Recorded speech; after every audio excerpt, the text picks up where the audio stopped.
Schönen guten Abend. Guten Abend. Darf ich mich vorstellen? Mein Name ist Köppel. Guten Abend, Herr Köppel.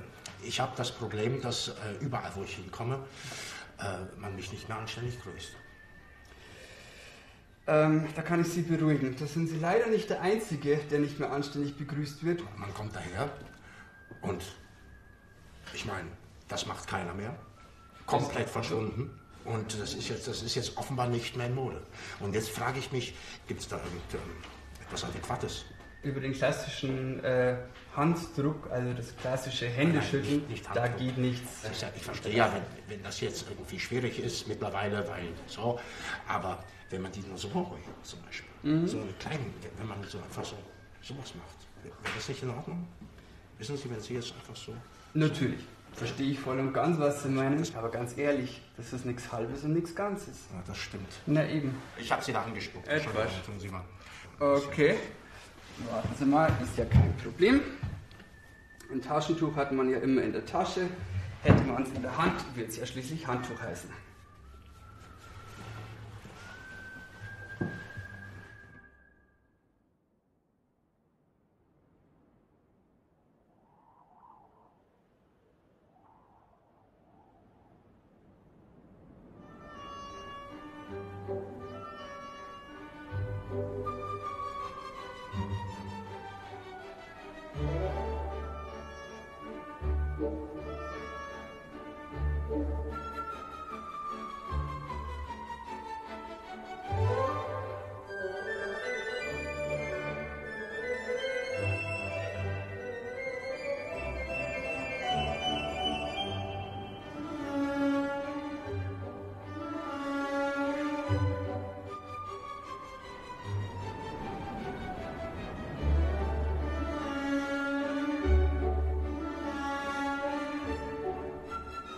Das Volk hat mich wohl am meisten überrascht. Nun habe ich ja wirklich das Menschenmögliche getan, um auf diesem vom Feinde entweihten Boden die Grundlagen für eine Fortexistenz zu zerstören.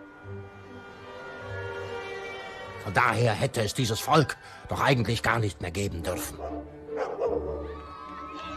Es ist aber, wie ich jetzt feststelle, immer noch da. Das ist mir einigermaßen unbegreiflich. Wovon wollen Sie die eigentlich bezahlen? Ich verstehe. Andererseits, ich bin ja auch da. Und das verstehe ich genauso wenig.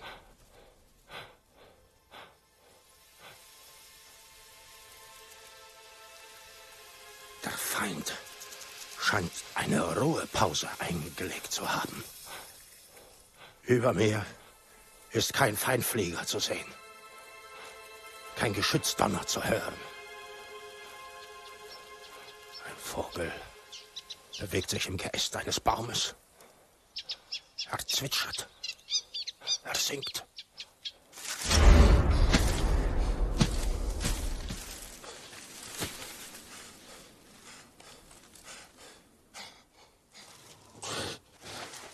Der körperliche Zustand ist erfreulich. Ich bin wohl vollständig gesund, von den Kopfschmerzen einmal abgesehen. Liegt denn der Dönitz auch irgendwo hier rum?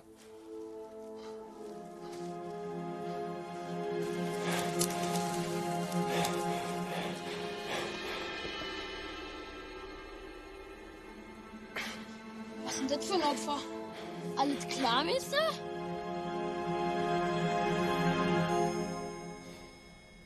Ach, die Jugend. Die Jugend ist die Zukunft.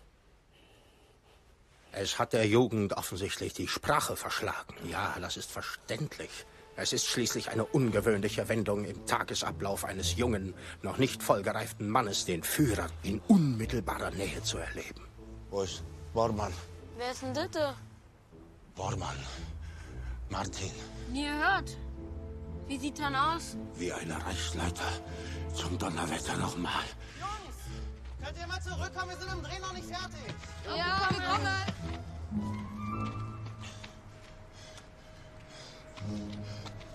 Hitlerjunge Ronaldo. Wo geht es zur Straße? Alter, was ein Spaß, ey. So viel aus dem Brennpunkt Berlin-Mitte. Wir bewegen uns jetzt weiter nach Marzahn, nach Hellersdorf, dort, wo die Not wahrscheinlich noch viel größer ist.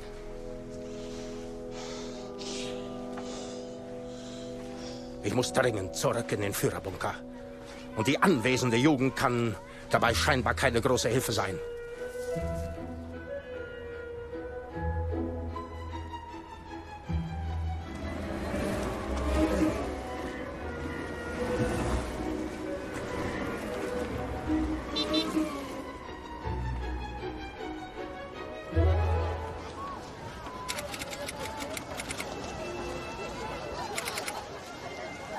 Die Trümmer sind verschwunden, aber die Menschen scheinen gänzlich verrückt geworden zu sein.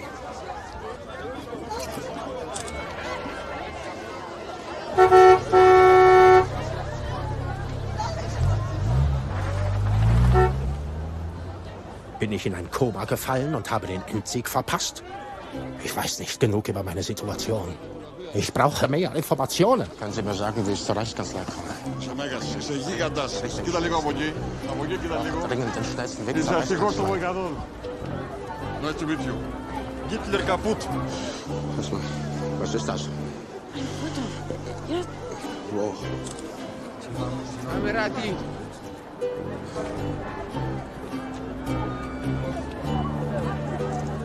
Entschuldigung, wo geht es zur Reichskanzlei? Okay, verpiss dich. Sagen Sie mir bitte sofort, was zur Reichskanzlei geht. Das Überleben des deutschen Volkes steht auf dem Spiel. Machst du eine Macke oder hast, Mann? Ich kann nicht reden, Mann. Ich bin eine Pantomime, Mann. Siehst du das nicht? Such den eigenen Platz, Mann. Alter, verpiss dich, Mann. Wirklich, Mann. Es ist nicht zu bestreiten, irgendetwas war hier völlig außer Kontrolle geraten.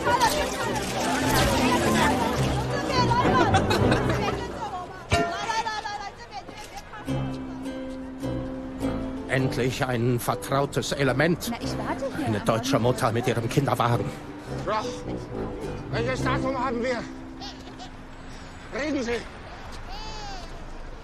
Welches Jahr haben wir?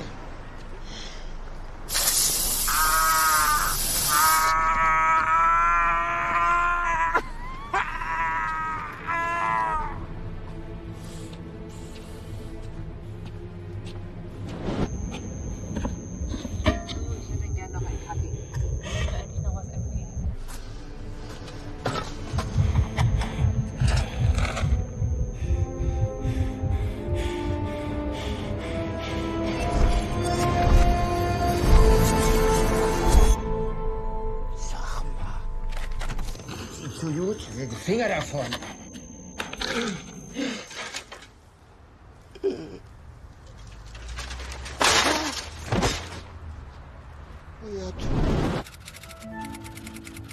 Morgen. Guten Morgen. Guten Morgen.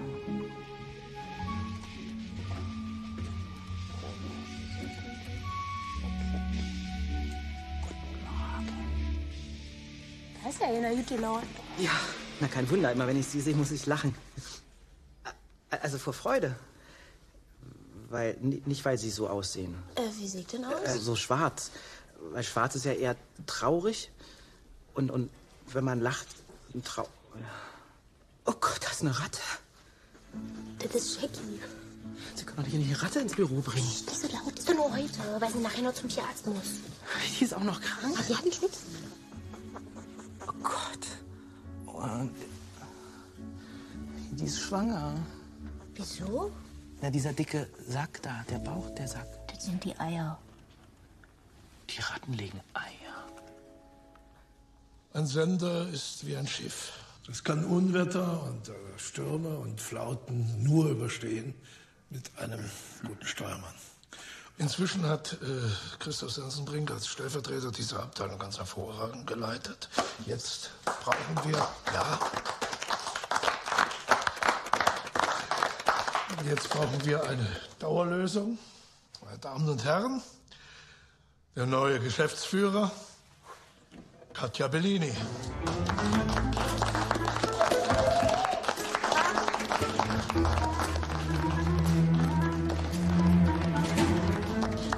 mich. Und Ihnen viel Erfolg. Vielen Dank. Immer eine Handbreit Wasser unterm Kiel. Ja.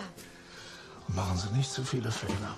Hoffentlich nicht. Ich danke Ihnen von Herzen für diese großartige Chance und für Ihr Vertrauen. Und ich freue mich vor allem auf die Arbeit mit jedem Einzelnen von euch. Ich sage, Leinen los und an die Arbeit.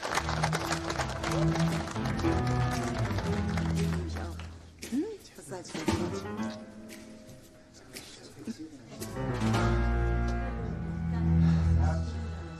Herr Kerner, glauben Sie wirklich, dass... Christoph, du kannst stellvertretender Geschäftsführer bleiben. Stellvertretender? Gut. Christoph. Gratuliere. Dankeschön, das ist sehr nett von Ihnen. Vielen Dank. Herr Sensenbrink wollte nachher noch mit Ihnen sprechen, ja. Oh, ja. Gut. Gleich die nächste fiese Ratte. Nee, aber Sensenbrink, mit dem ist man echt gestraft. Mein Gott, wenn Sie bei Wikipedia das Wort Vollpfosten eingeben, wissen Sie, was da kommt? Da kommt eine Definition des Wortes Vollpfosten. Und in Zukunft ein kleines Foto von mir. Aha. Kommen Sie mal kurz. Sie können mich doch nicht einfach so entlassen. Einfach so. Das sind Sparzwänge. Und die freien Mitarbeiter trifft es leider als Erste. Mensch, Sawatzki. Sehen Sie es doch mal so. Sie wollten immer ein großer Filmemacher werden und dazu haben Sie jetzt endlich die Gelegenheit. Ich habe neues Material. Das ist ein echter Knüller. Ein Knüller? Mhm. Dann schießen Sie mal los. Kids aus dem Ghetto, Vater Alkoholiker. Das ist wahnsinnig traurig. Sie haben aber alle einen Hoffnungsschimmer. Und dieser Hoffnungsschimmer ist Fußball.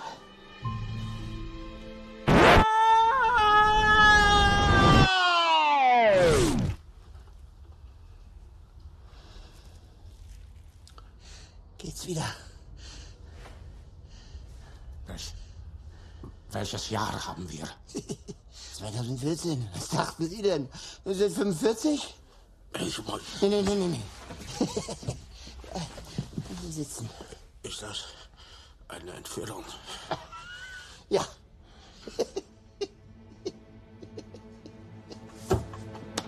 Der war gut. Ist es vielleicht ein feindlicher Geheimdienst, der mir einen Streich spielt? Aber dieser Geheimdienst hätte ja eine völlig neue Welt erschaffen müssen, in der ich mich sogar frei bewegen kann. Eine Parallelwelt. Nein, das ist undenkbar. Und der Feind hätte ein anderes Kaliber geschickt als diesen dümmlichen Zeitungskrämer. Vielleicht sollte ich ihn zur Sicherheit töten. Kommen Sie. Essen Sie was für den Kreislauf. Na kommen Sie. Hier. Ich will mir nicht nochmal umkippen.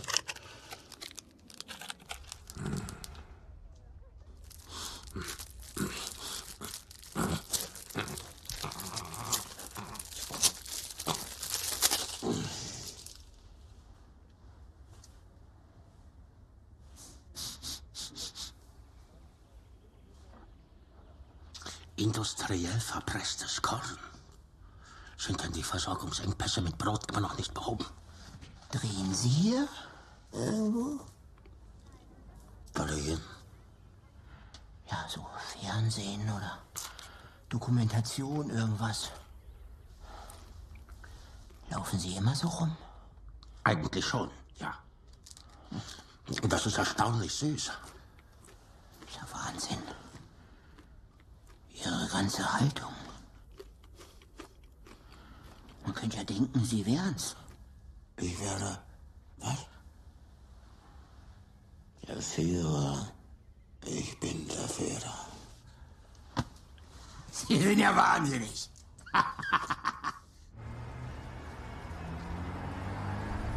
Zeitungskrämer, haben Sie einen völkischen Beobachter oder einen Stürmer?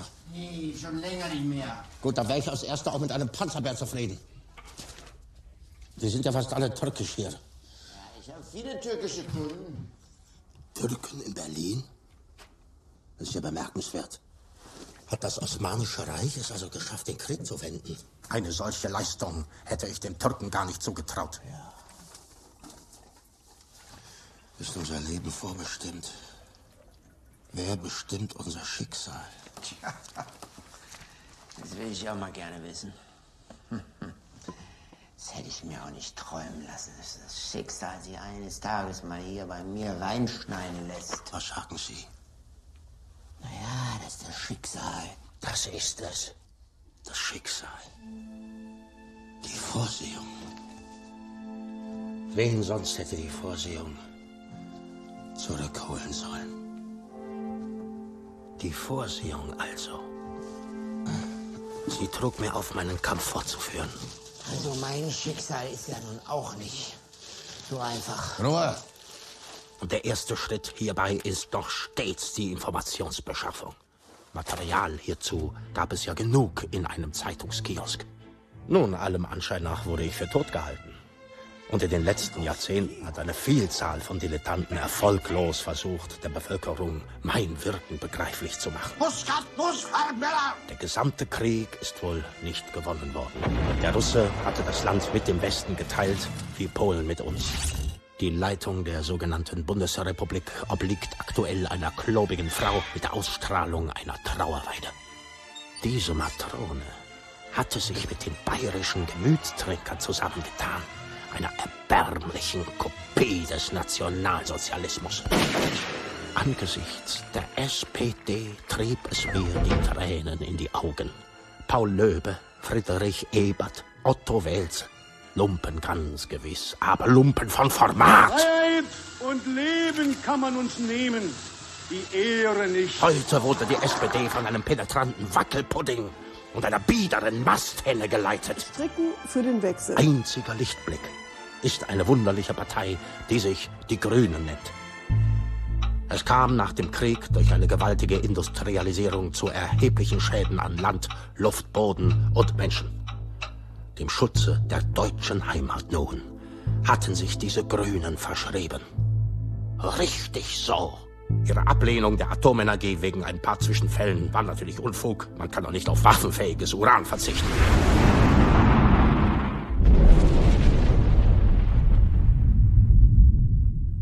Selbst Polen existiert noch. Und das auf deutschem Gebiet. Hätte ich mir den ganzen Krieg ja schenken können.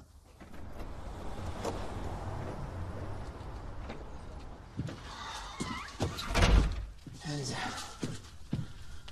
ich habe nichts dagegen, wenn Sie 1 oder 2 Nächte hier übernachten. Aber nicht, dass Sie mir hier den Kiosk ausräumen.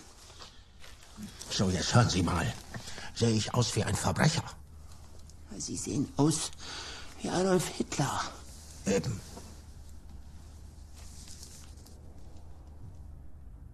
Brennpunkt Berlin.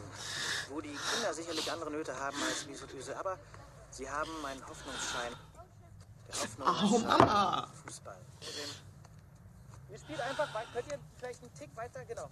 Kannst du vielleicht im Hintergrund den Ball so hochhalten? So? Ich glaube an dich. Ja, aber beeilt euch, ne? Kommt gleich wieder zurück. Ihre Eltern haben wir kennengelernt, jetzt versuchen wir sie kennenzulernen. Ist doch alles Schrott. Ich brauche einen Knüller, dann würden die mich mit Handkuss zurücknehmen. Die Sache, die wir alle lieben, die auch diese Kinder lieben. Sie schöpfen aus dieser Sache Hoffnung. Wer ist das denn? Aber das bin ich. Nein, da hinten.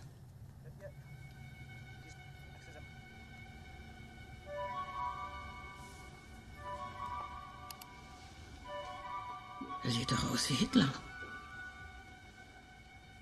Mitten in Berlin. Also das ist ein Knüller.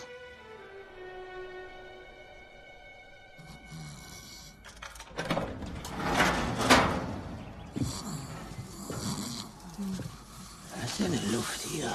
Was? Schieben Sie mal den anderen Ständer raus. Na? Das muss ich auch noch arbeiten. Mensch, sitzt da rum den ganzen Tag.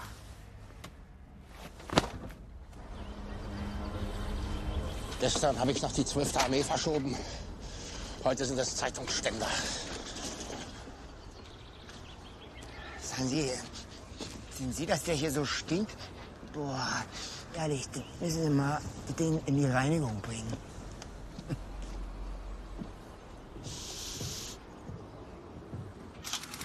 So 20, 30 und so 50. Schön. 28. Da bin ich aber froh. Ja, das freut mich, ja. Tschüss. Bis Ja, nächste danke. Woche. Tschüss. Auf Wiedersehen. Hallo.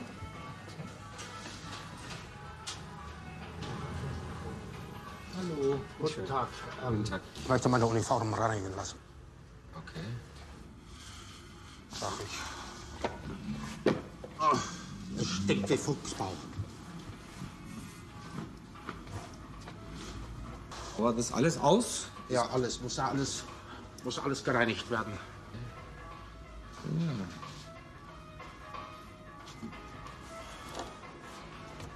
Nein, das Unterhose ist nicht. Nein, das anziehen. Nein? Ja, aber die ist Nein, schon das etwas... nicht. Nee. Nein, das an. Die ist vollkommen dreckig. Und was machen jetzt das hier? Reinigen. Tut mir leid. Mantel und Hose. Herrenhose. Sakko 5 Euro. Und auch Unterhose. Unterhose nicht machen ich. Bitte machen Sie auch die Unterhose. Oh, weia. Ich kann mit der Hose nicht auf der Straße mehr rumlaufen. Das ist ganz... Oh ja, das ist eine Hose, 3 Euro. Und bitte schön Ihre Schein.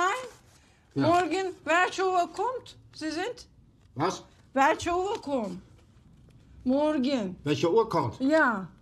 Wieso kommt eine Uhr? Oh, 10 Uhr, 11 Uhr. Morgen, ganz früh. Wann machen Sie Ja. auf? 9. 9 Uhr. Oh, 9 so früh. Ja. Bisschen später kommt. Wann? Wann? wann? 12. Bitte schön. Oh. Ich kann so nicht rausgehen. Ja, weiß. Ja. Haben Sie eine Ersatzuniform für mich?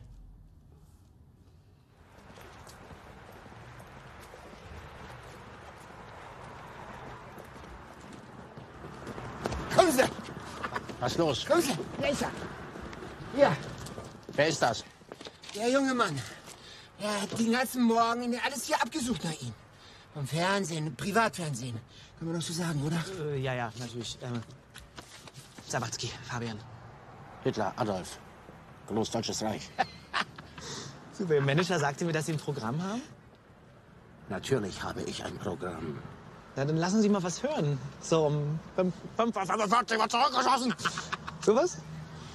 Wenn Sie schon meine Rede zitieren, dann wissen Sie doch sicher auch, wie sie weitergeht. Die geht weiter, ja? Ich höre. Von jetzt ab wird Bombe mit Bombe vergolten. Was wissen Sie von Polen? Polen, Hauptstadt Warschau. Das ist Bücherwissen. Jede Papiermotte kann sich das anfressen. Wie sieht es mit der Praxis aus? Sie haben 1,4 Millionen Mann. Und nur 30 Tage, das ganze Land zu erobern. Warum habe ich nur 30 Tage? Wo greifen Sie an?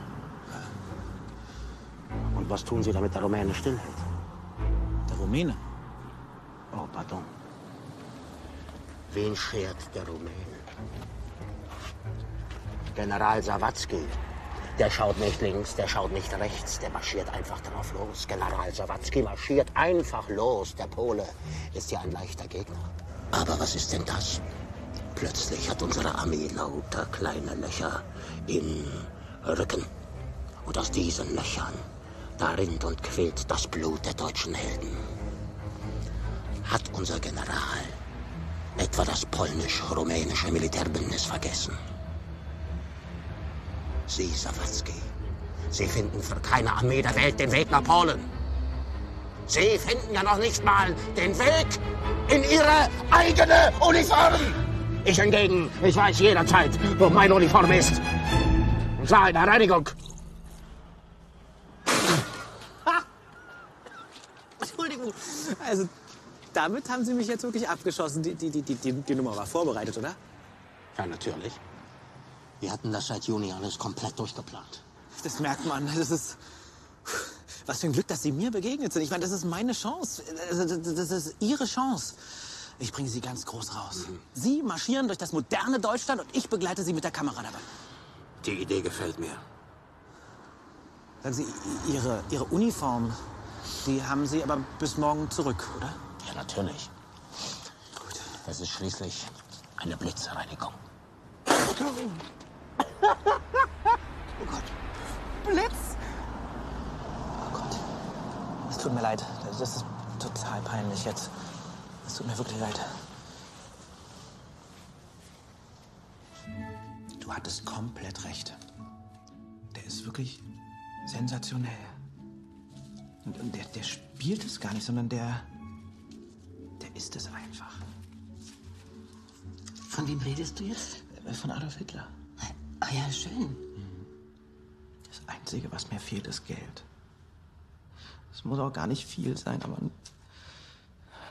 nur so ein bisschen. Das Geld ist super gut angelegt. Brauchst du dein Auto in den nächsten Tagen?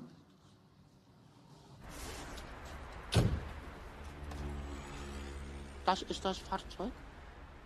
Ja. Aber das ist doch kein Fahrzeug. Ich weiß, es ist jetzt nicht so wie... aber Sie dafür hat doch niemals eine Bodenpanzerung gegen Minen. Aber dafür habe ich Kleidung für Sie.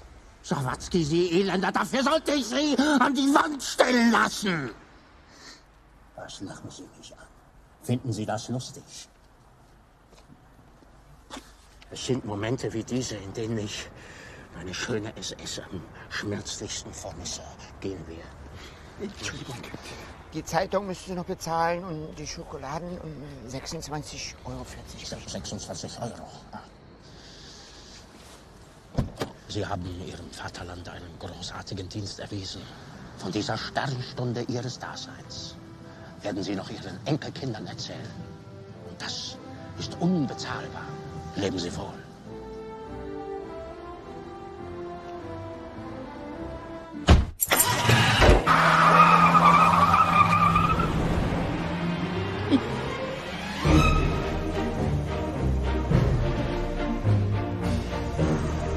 Wie heißen Sie eigentlich wirklich? Adolf Hitler, wie oft denn noch? Wirklich? Ja, wirklich. Das ist ein Wahnsinnszufall. Also bitte, Sie heißen doch auch irgendwie. Und da sage ich doch auch nicht, ach, so ein Zufall. Sie sehen auch noch wirklich so aus. Ich meine, mit allem Bart, Haare, Ihre Sprache, wie man sie so kennt. Und Sie sehen wohl ganz anders aus, als Sie heißen. Haben Sie jetzt auch wieder recht.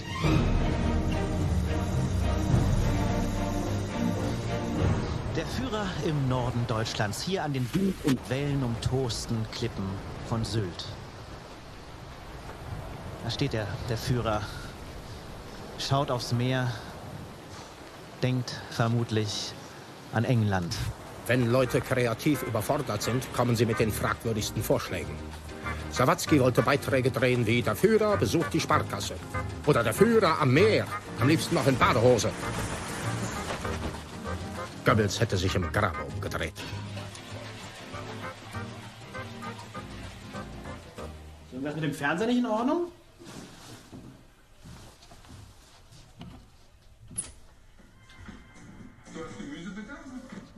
Das ist der Fernseher. Ja. Fortschrittliche Technik. Welch grandiose Möglichkeit der Propaganda. Aber warum ist denn da ein Koch? Es muss doch in Deutschland oder auf der Welt irgendwo etwas Interessanteres stattfinden als dieser Koch. Diese Uhrzeit scheinbar nicht. Auf dem Küchenschrank entdeckt Eileen ihre Leibspeise. Rote Grütze mit Vanillesoße. Bei so einer Leckerei entwickelt Ich sie gleich wieder ganz lecker zu. Show us what you got.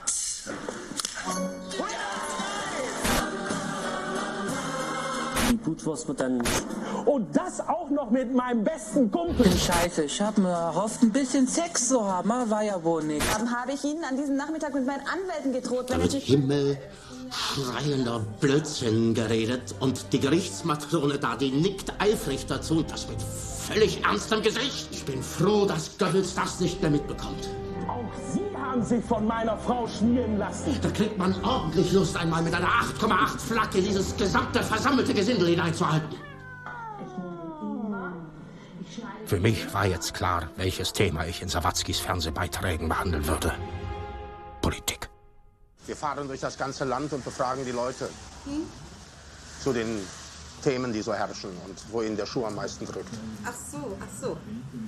Ja, ich würde sagen, der Schuh drückt am meisten beim Lohn, ne? Ist meine Meinung. Haben Sie das Gefühl, Sie können in der Demokratie mitbestimmen? Nein, ich wähle auch nicht. Sag ich ganz ehrlich, mach ich aus Prinzip, weil ich bin der Meinung, dass das trotzdem manipulierte Wahl ist. Weil es ändert sich ja nichts.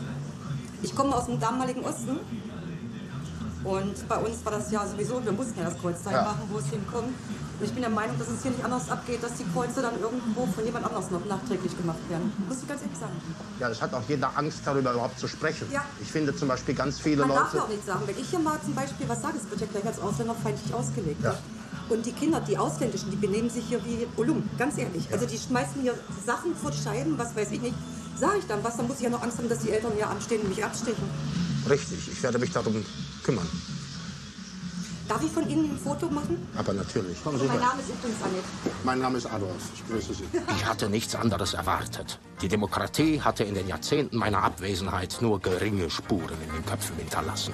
Aber man könnte schon einiges verändern. Was zum Beispiel meinen Sie da? Arbeitslager. Schon Arbeitslager. Ja, ich bin so alt und sage das. Ja, ich auch. So wie es ist. Ja, natürlich. Um die Lager, da kümmere ich mich. Gut.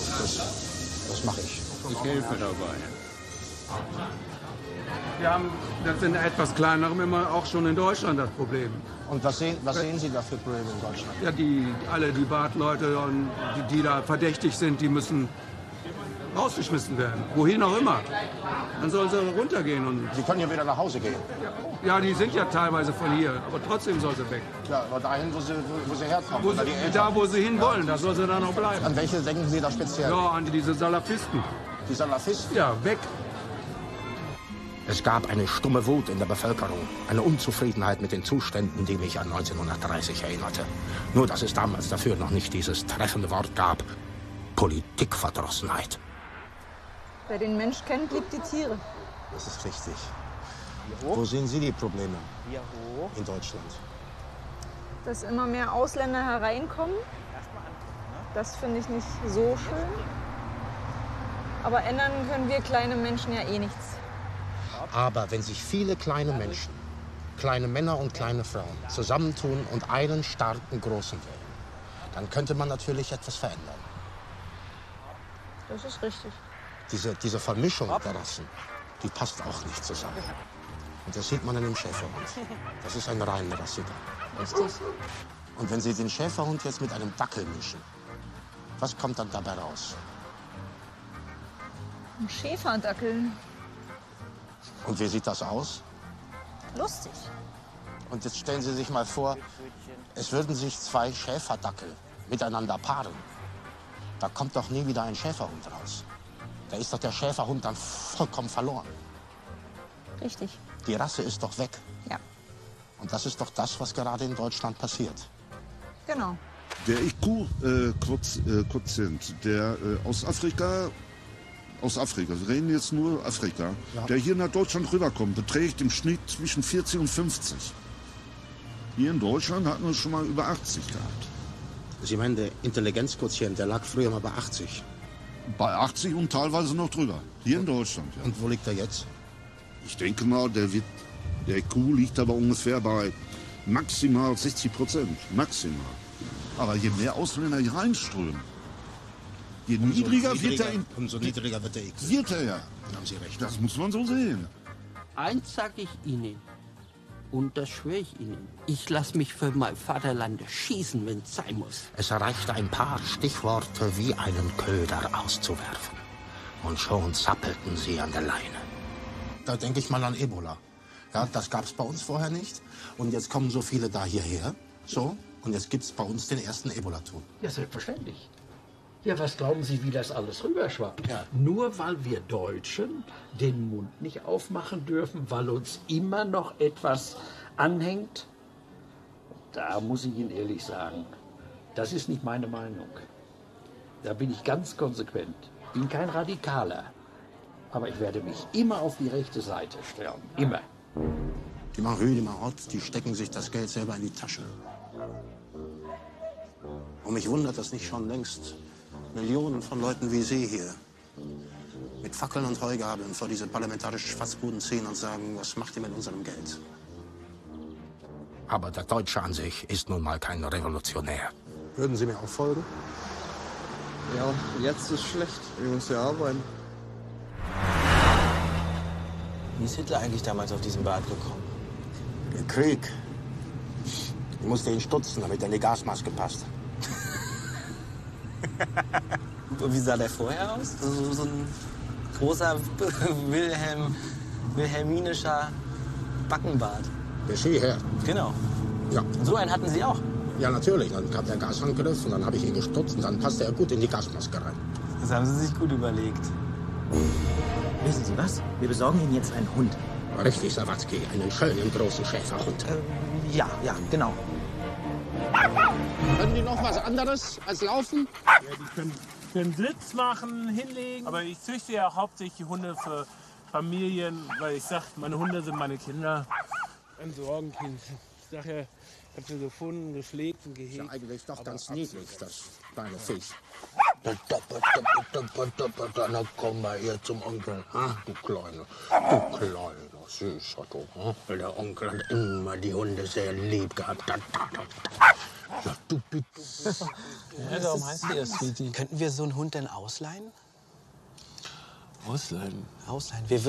Ich kenne sie doch gar nicht. Also ich muss den Leuten schon vertrauen.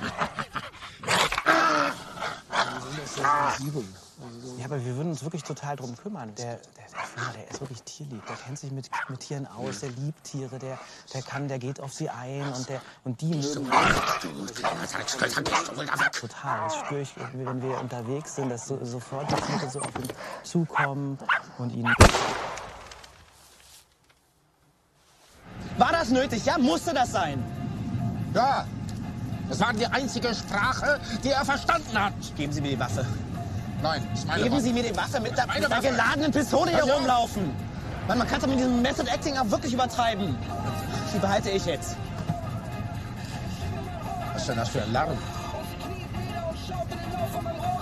Was ist das für ein Lärm? Das ist Hip-Hop. Nigger, Nigger. Nigger, Nigger, was soll das denn? Das ist sozusagen ein Lob. Ein Lob? Ja. Was ist das denn für ein Schmarrn? Nigger, das ist ein Schimpfwort für Neger, das weiß doch jedes Kind. Denken Sie, ich bin von vorgestern? Nein, Nigger, das heißt sowas wie Freund, Bruder, Nigger halt, Freund. Freund? Ja. Nigger.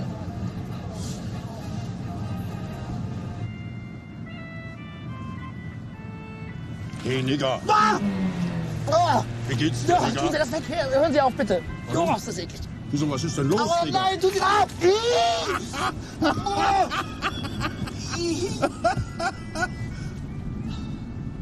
Reißen Sie sich zusammen! Komplett verweichlicht und degeneriert. Aber warten Sie nur. Aus Ihnen mache ich noch einen ganzen Kerl. Ist doch nur ein toter Hund. Das müsste unbedingt dagegen später, nicht jetzt.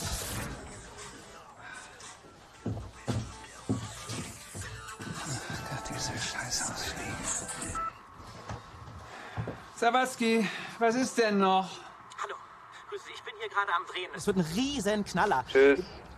Nein, bitte, geben Sie mir eine Chance, ja? Also, wenn Sie das hier sehen, das wird Sie wirklich umhauen. Und wenn Sie es nicht mögen, dann werde ich mich nie wieder bei Ihnen melden. Ich verspreche Ihnen das. Geben Sie mir nur eine Chance, bitte. Na gut, aber die letzte Chance. Danke. Wir haben nur noch ein kleines Problem. Und zwar, uns ist das Geld ausgegangen und ich bräuchte Spesen. Verbindung wird Sie gerade können die Spesen ja überweisen, ganz einfach schlecht. an... Sie schütteln Ihr Handy. Jetzt stottern Sie.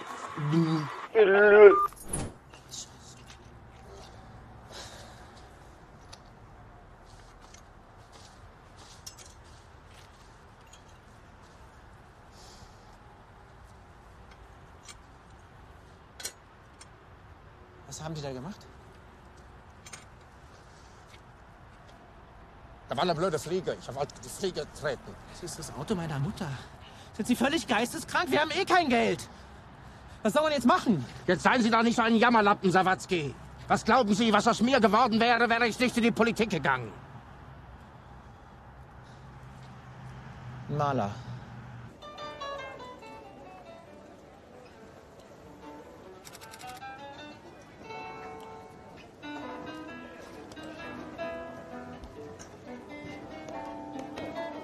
Hallo, grüße Sie. Hätten Sie Lust, sich ganz kurz malen zu lassen? Was malen? Nein. Ein Porträt? Von Hitler? Nein, von Ihnen.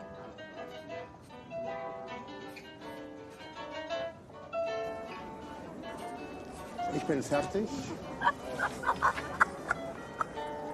Welche das Schaf?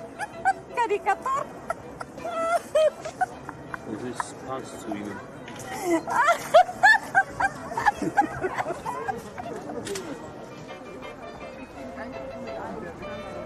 Gefällt es Ihnen? Ja. Ich habe Angst, Nein zu sagen. Wie sehen Sie sich denn selber? Als Vagabund. Als Vagabund? Ja. Ich habe mir für Sie besonders Mühe gegeben. Denn das hier, das passiert mit Vagabunden. Und das sind die Tränen, die Sie dann weinen werden. Ja. Hängen Sie das Bild bei sich auf und hängen Sie sich dann gleich daneben. Mach ich. Und wenn sich heute, 2014, hier jemand auf den Platz in Bayreuth stellt und sich als Hitler ausgibt und das von der Allgemeinheit toleriert wird, dann muss ich sagen, das ist schlecht für Deutschland. Und wenn es nach mir ging, dann wird man sie hier verjagen. Von wegen, keiner spendet das.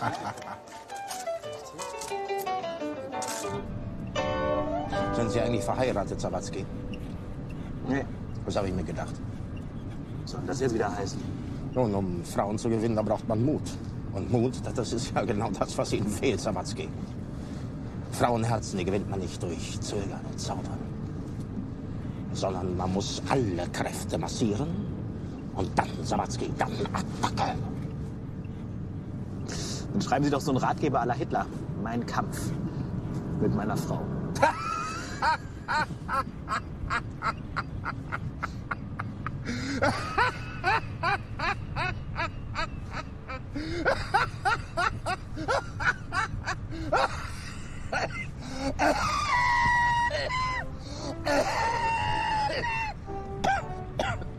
Sie gefallen mir, Sawatzki.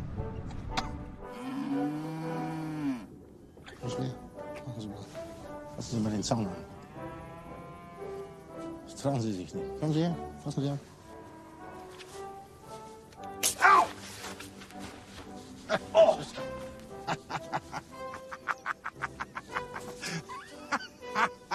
Ist doch gar nichts.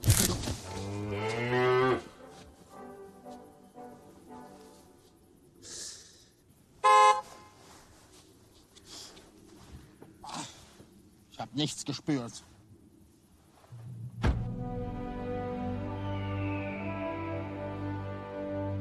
Ist das schön.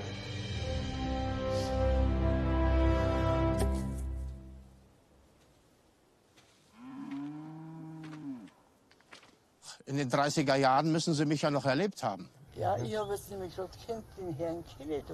Ja, wir haben gerade darüber gesagt, der schaut aus wie der Hitler. Genau. Ich bin's. Was halten Sie von der CSU? Nichts mehr. Von was halten Sie dann? Was? Ich würde mit den Grünen koalieren. Die Grünen? Ja. Ja, das wäre sehr gut. Umweltschutz ist doch nichts anderes als Heimatschutz. Umweltschutz ist gut und es ist auch ein christlicher Wert. Früher war ja auch nicht alles schlecht. Es war ja nicht so, dass alles schlecht war. Nein, das kann man nicht sagen. Aber es ist schlecht geworden durch die Ja, Politik. Kann man überhaupt Man darf ja nicht jammernd in die Vergangenheit blicken. Doch, das darf man schon. Man muss aus der Vergangenheit was lernen und sowas dürfte sich nie mehr wiederholen. Das Ja, wiederholt weißt du, sich was nicht das mehr. ist? Diesmal machen wir das richtig. Das ist naiv, wie du denkst. Nein, das ist überhaupt nicht naiv. Wir machen das richtig. Das ist überhaupt nicht naiv. Sie sollten mich unterstützen. Würden Sie mich unterstützen? Nein, auf keinen Fall. Auf keinen Fall würde ich Sie unterstützen. Haben Sie einen Stift? Müssen Sie mir mal die Adresse notieren. Das ist nur für die ersten Verhaftungsfälle. Ja. Und danach sehen wir weiter. Da hätte ich überhaupt keine Angst nicht davor. Deutschland, ich liebe dich!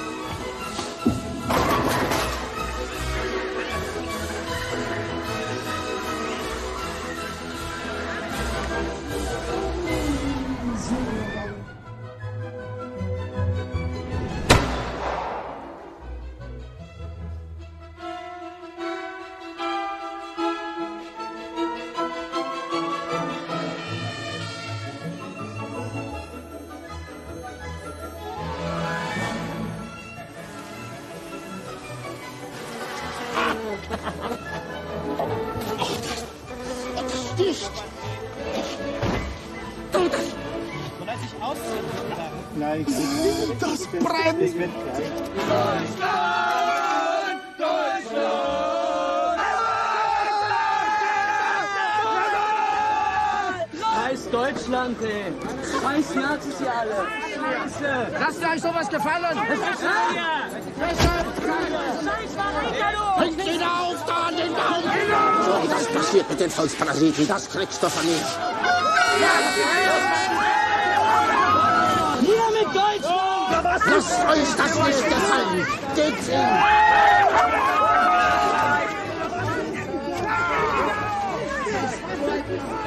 Warte mal, mach ein Foto mit mir und alles. Ja, ich mach dir ein Foto mit dir und alles. Alles. I love Hitler. Darf ich Sie umarmen? Da läuft Hitler rum. Einfach so. Hitler-Selfie, yeah! Der hat so viel der Untergang. Wie geil ist das denn? Sich aber gut gehalten. They are making a film. Ich stand direkt. Hitler leider geil.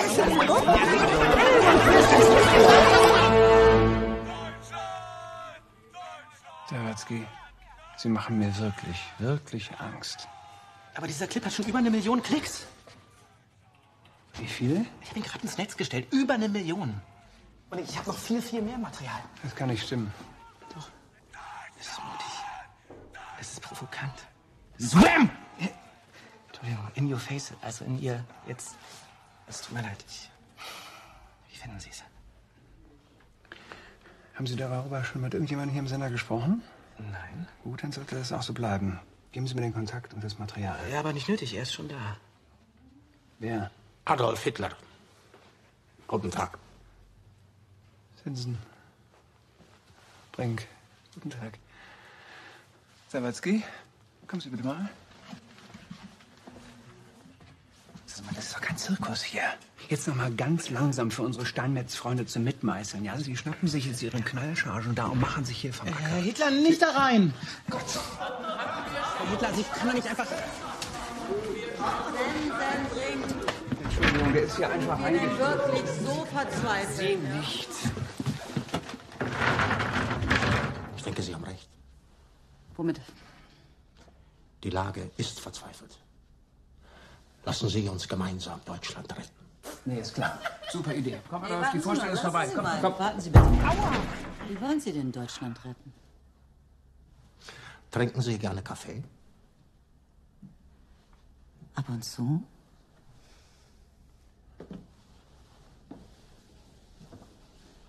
Sie.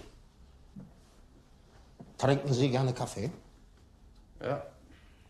Woher kommt Ihr Kaffee? Meistens Starbucks. Und wer trägt die Verantwortung dafür? Für die ganzen Konservierungsmittel, die man Ihnen da reinmischt? Der Herr Starbuck, der war das sicher nicht. Der will es nicht gewesen sein. Niemand will es gewesen sein. Und deswegen brauchen wir einen Wandel. Eine Führung, die wieder mit Leib und Leben haftet. Deutschland, das muss wieder wissen, die Autobahnen, das war doch durch irgendein Hans Wurst. Nein, das war der Führer. Und wenn Sie dann am Abend Ihr Brot essen, dann wissen Sie, das kommt vom Bäcker.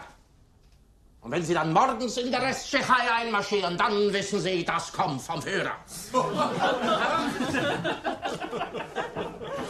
Sagen Sie mal, Sie haben das hier nicht vorbereitet, oder? Wozu, Frau Bellini? Das granitene Fundament meiner Weltanschauung versetzt mich in die Lage, aus jedem Aspekt die richtigen Schlüsse zu ziehen. Ist ja Wahnsinn. Herr Sensenbrink, kümmern Sie sich bitte darum, dass wir das richtige Format für diesen Herrn finden. Klar. Nur eine Sache, Herr... Hitler? Ja, wir sind uns einig, dass das Thema Juden nicht witzig ist. Da haben Sie vollkommen recht, Frau Bellini.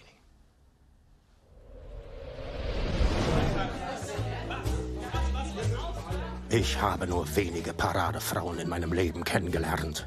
Die Riefenstahl war so eine und auch die Bellini ist wohl vom selben Kaliber. Ihr sehniger, straffer Körper hält sich aufrecht.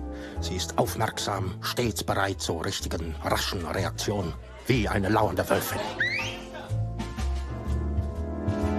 Wenn sie angespannt ist, zieht sie vielleicht eine winzige Spur kräftiger an ihrer elektronischen Dampfzigarette. Aber sonst hat sie sich immer im Griff. Ein Prachtweib. Und wie lief's? Wie zu erwarten. Herr Sensenbrink, wie war's denn? Was? Na, da drin. Ach so, gut. Okay, dann bin ich wieder drin. Oh, ich steck so voller Ideen, ich platze. Ich melde mich bei Ihnen. Nee, Moment mal, Sie müssen mich wieder anstellen, sonst nehme ich ihn wieder mit, den Hitler. Gut, wie Sie wollen. Ich werde dafür sorgen, dass Sie in diesem Laden wieder eine tragende Rolle spielen. Danke.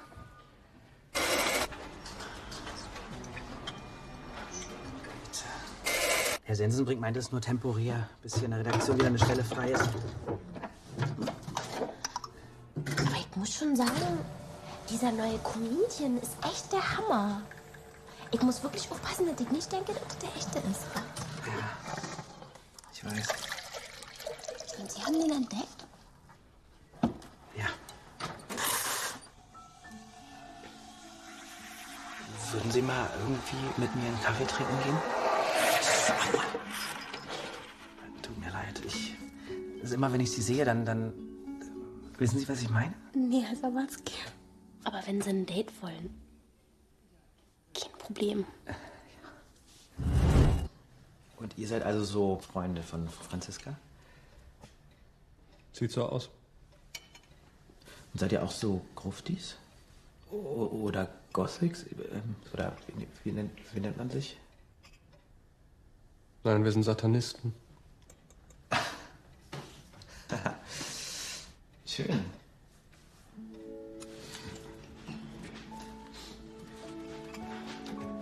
Das ist Fabian, Oma. Ich werde nichts unterschreiben. Nee, musste ja auch nicht. Na, Teebeutel überhaupt, wo haben wir die denn? Schön haben Sie es hier. Der Kuchen ist toll. Haben Sie den gebacken? Warum verarschst du sie jetzt? Wie bitte? Die Frau ist dement. Und du fragst sie, ob sie eine Mandelsahne-Erdbeertorte gebacken hat. Bist du ein Sadist? Nein. So, Morgen. Guten Morgen. So, das wäre dann ab sofort Ihr neues Bereich. Richten Sie morgen. Das ist der Hitler, das ist der Michael. Dürfen wir mal, Michael? Guten Tag. Ja, funktioniert. Lachst du da drüben weiter, Michael? Kann ich hinterher wieder zurückkommen? Das schauen wir mal. Ja. Und dann hole ich Sie später ab, wegen dem Training. Ich brauche kein Training. Dann nehmen wir es Tuning. Tuning für die... Ich brauche auch kein Tuning. Doch, für das Fernsehen des 21. Jahrhunderts. Nein, brauche ich nicht. Ich brauche eine Schreibmaschine. Frau Krömeier, das ist die Frau Krömeier, die geht Ihnen so ein bisschen zur Hand. Ich bin Profi. Tag, Meister. Das heißt nicht Meister. Es heißt mein Führer. Ah ja? Und ich möchte, dass Sie anständig grüßen. Ich hab's ja gewusst. Ich darf mitspielen. Guten Morgen, mein Führer! Frau Krömeier, nehmen Sie die Hand runter. Das hört so geschrien, wa? Oder ihr hörtet alle geschrien? Fräulein Krömeier, tun Sie mir bitte einen Gefallen. Hören Sie auf, so zu schreien. Jawohl, mein Führer. Ja, da muss ich Ihnen recht geben. Spielen Sie jetzt einfach die Sekretärin und vernetzen ihn, ja? Mit der großen, weiten Welt. Okay. So. Dann machen wir mal. Und dann stellte sie mir eine der erstaunlichsten Errungenschaften der Menschheit vor. Den Computer. Ich konnte früher mit diesem Computerwesen nie viel anfangen. Für die Truppe schien es zu unhandlich. Aber die folgenden Computer wurden immer handlicher. Und dann kommt ein gewisser Douglas Engelbart und erfindet diesen Mausapparat. Ich nehme die mal wieder ab, ja? Damit bewegen Sie quasi den kleinen Zeiger da auf dem Desktop. So, probieren Sie mal. Mit der Maus. Genau, einfach Doppelklick auf die linke Seite. Das machen Sie richtig super, Herr Hitler. Also dafür, dass Sie das erste Mal machen. Unter welchem Namen soll ich denn Ihre E-Mail eintragen? Na, unter meinem natürlich, Adolf Hitler. Heißen Sie wirklich so? Nein, ich heiße natürlich nicht wirklich so. In Wirklichkeit heiße ich Schmuel Rosenzweig. Na, das ist doch super. Schmuel ist doch doof. Schmuel, schreibe ich das mit H? Das war ein Scherz, Fräulein Krömeyer. Ach so. Adolf.Hitler ist weg. Was weg? Jemand hat meinen Namen da. Und wenn Sie einfach einen anderen Namen nehmen? Sie meinen wie ein Pseudonym? Na, quasi. Aha, dann gut, dann nehmen Sie Wolfschanze. Wolfschanze. Wolfschanze 6 können Sie haben. Ich bin doch nicht Wolfschanze 6. Wie hieß denn das Ding da? Obersalzbach. Obersalzberg. Berg, Fräulein Krömeyer, Berg. Nehmen Sie die neue Reichskanzlei. Die habe ich immer gemocht. Und Frau Krömeyer zeigte mir noch mehr. Eine wunderbare Technologie. Das Internet. Geben Sie mal was ein, irgendwas, was Sie interessiert. Weltherrschaft und suchen. Und jetzt haben Sie quasi alle Beiträge zur Weltherrschaft. Gut, ne?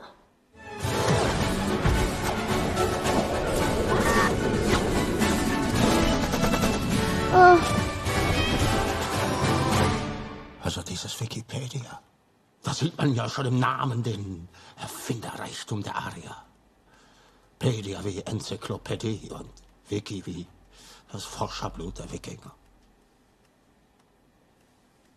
Weinen Sie, mein Führer? Nein.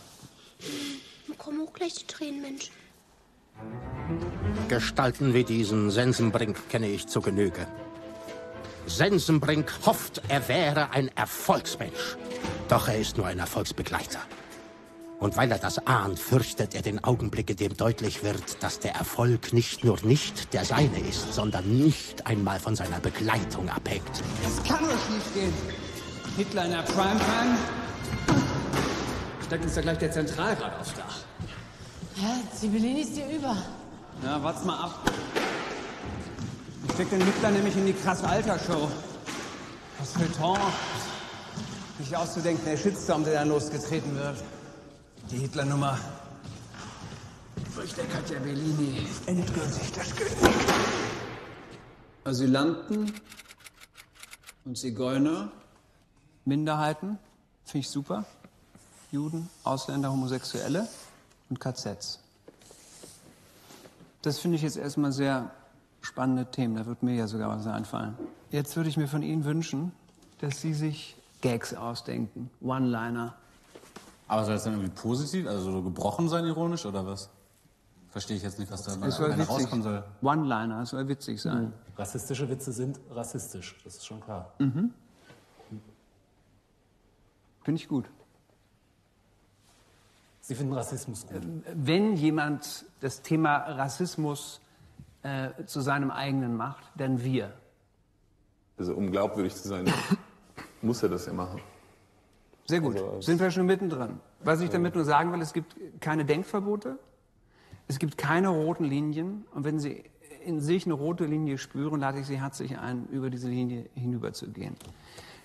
Salafisten und Juden haben vieles gemeinsam. Beschnitten, Hakennase und leicht entflammbar. Wir haben die Juden gebeten, ihr Fahrt nach Auschwitz zu bewerten. Die gaben alle 1 Stern ab. Was sagt ein jüdischer Kinderschänder? Ja, willst du ein Bonbon kaufen? Entschuldigung, wenn ich da noch ein bisschen nachkichere. Ein Salafist kommt nach Hause, hört sein Kind schreien. Was für ein Terror. Ich habe keinen Führerschein. Man hat mich in der Prüfung gefragt, wo der Vergaser ist. Ich habe gesagt, im 2. Hof, rechte Tür. Sprichwörter verändern sich. Früher bedeutete Asche auf mein Haupt, dass man im Urlaub in Auschwitz war. Ich weiß nicht, ist das, was Sie hier haben wollen? Ja, genau das. Hey! Bitte nur mal schnell Hallo sagen. Freut mich. Ja, mich auch. Das sieht ja toll aus. Christoph, hast du mal eine Sekunde? Was ist denn? Ja, du, das ist ja eine tolle Idee. Ja? Hitler in der Sendung. Aha. Werde ich jetzt überhaupt nicht mehr gefragt? Weißt du, ich verstehe hier gerade nicht mehr das Konzept meiner eigenen Show. Ist lustig? Ach ja. Hitler ist immer eine Gratwanderung, das weißt du. Ja, das weiß ich. Aber mit solchen Gratwanderungen spielt doch deine Show. Ich gehe mal davon aus, dass es heute eine einmalige Nummer ist. Habe ich dein Wort, ja? 2. Was? 2 Worte. Michi. Jeanette, bringst du noch was zu trinken? Ich heiße Janine. Die Show, die ist live. Und deswegen müssen Sie jetzt keine Angst haben. Seien Sie einfach Sie selbst.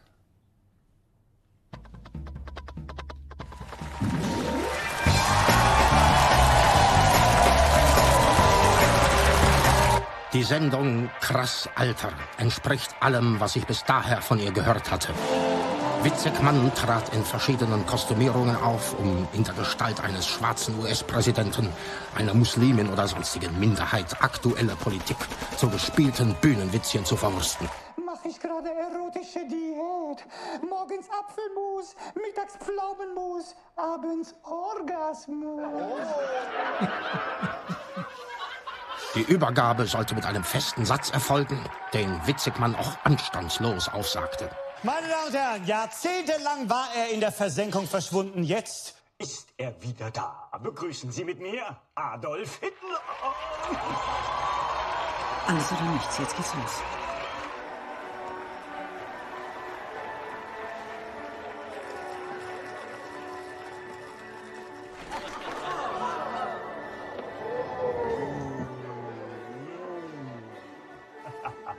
Ja, herzlich willkommen, mein lieber Adolf, hier bei Krass. Ich grüße dich. Oh. Naja gut, dann sag ich mal, Feuer frei. Mit meiner Person konfrontiert werden die Zuschauer unruhig. Sie versuchen, mein Antlitz mit den Gesichtern der ihnen bekannten Hitler-Darsteller abzugleichen. Ich sehe ihre Verunsicherung, die ich mit schlichtem Blickkontakt in atemlose Stille überführe.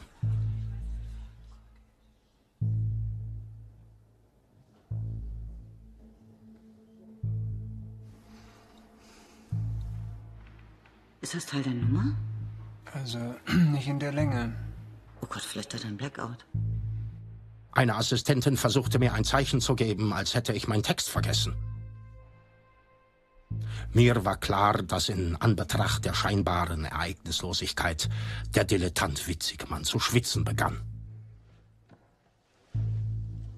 Leute, was soll das? Kann mir das einer erklären, was das soll? Macht der Typ noch was heute? Wir müssen das machen, wir sind live. Michael, übernimm du wieder. Nein, Michael, wir warten. Lass ihm Zeit. Witzigmann wusste nicht um die Macht der Stille, sondern er fürchtete sie.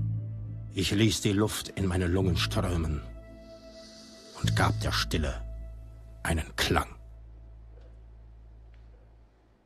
Da vorne steht jemand mit ein paar Papptafeln in der Hand. Darauf ein Text, den ich hier vorlesen soll. Der Text ist ein Witz. Genauer gesagt, ein Ausländerwitz. Aber ich frage Sie, warum über Ausländer Witze machen? Wenn man die Ratten im Haus hat, dann holt man nicht den Clown, dann holt man den Kammerjäger. Der Fernseher in meinem Hotel ist so dünn. Es ist ein Wunderwerk des menschlichen Erfindergeistes. Aber was läuft auf diesem Fernseher? Nur Schrott. Wenn die Zeiten schlecht sind, dann braucht das Volk leichte Unterhaltung, das verstehe ich. Nicht umsonst haben wir 1944 die Feuerzangenbowle rausgebracht. Aber wie schlimm müssen die Zeiten sein, dass man das Volk mit solch einem geistig minder bemittelten Schwachsinn bestraft? Recht hat er. In was für einem Land leben wir? Kinderarmut, Altersarmut, Arbeitslosigkeit, die Geburtenraten so tief wie noch nie. Kein Wunder. Wer will in dieses Land schon ein Kind setzen? Wir rasen auf den Abgrund zu. Aber wir erkennen ihn nicht. Denn im Fernsehen, da sieht man nicht den Abgrund. Da sieht man eine Kochschau. Ich werde gegen dieses Fernsehen so lange weiter kämpfen, bis wir den Abgrund nicht nur erkennen, sondern bis wir ihn überwinden. Es ist 20:45 Uhr und ab jetzt wird zurückgesendet.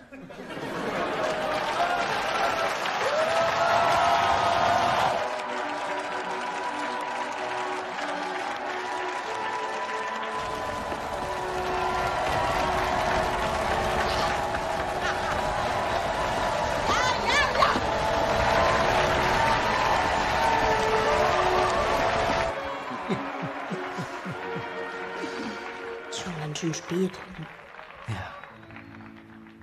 Oh Gott, ich habe überhaupt nicht zu Hause Bescheid gesagt. Bist du verheiratet? Nein, ich bin noch nicht verheiratet.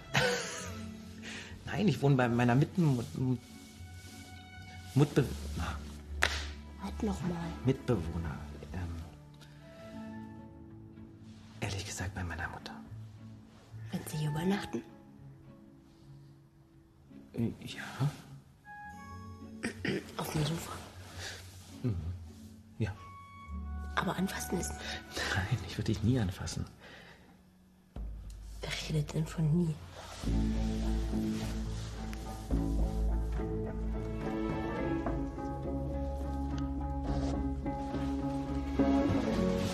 Au! Nicht so laut. Die Nummer schläft doch schon.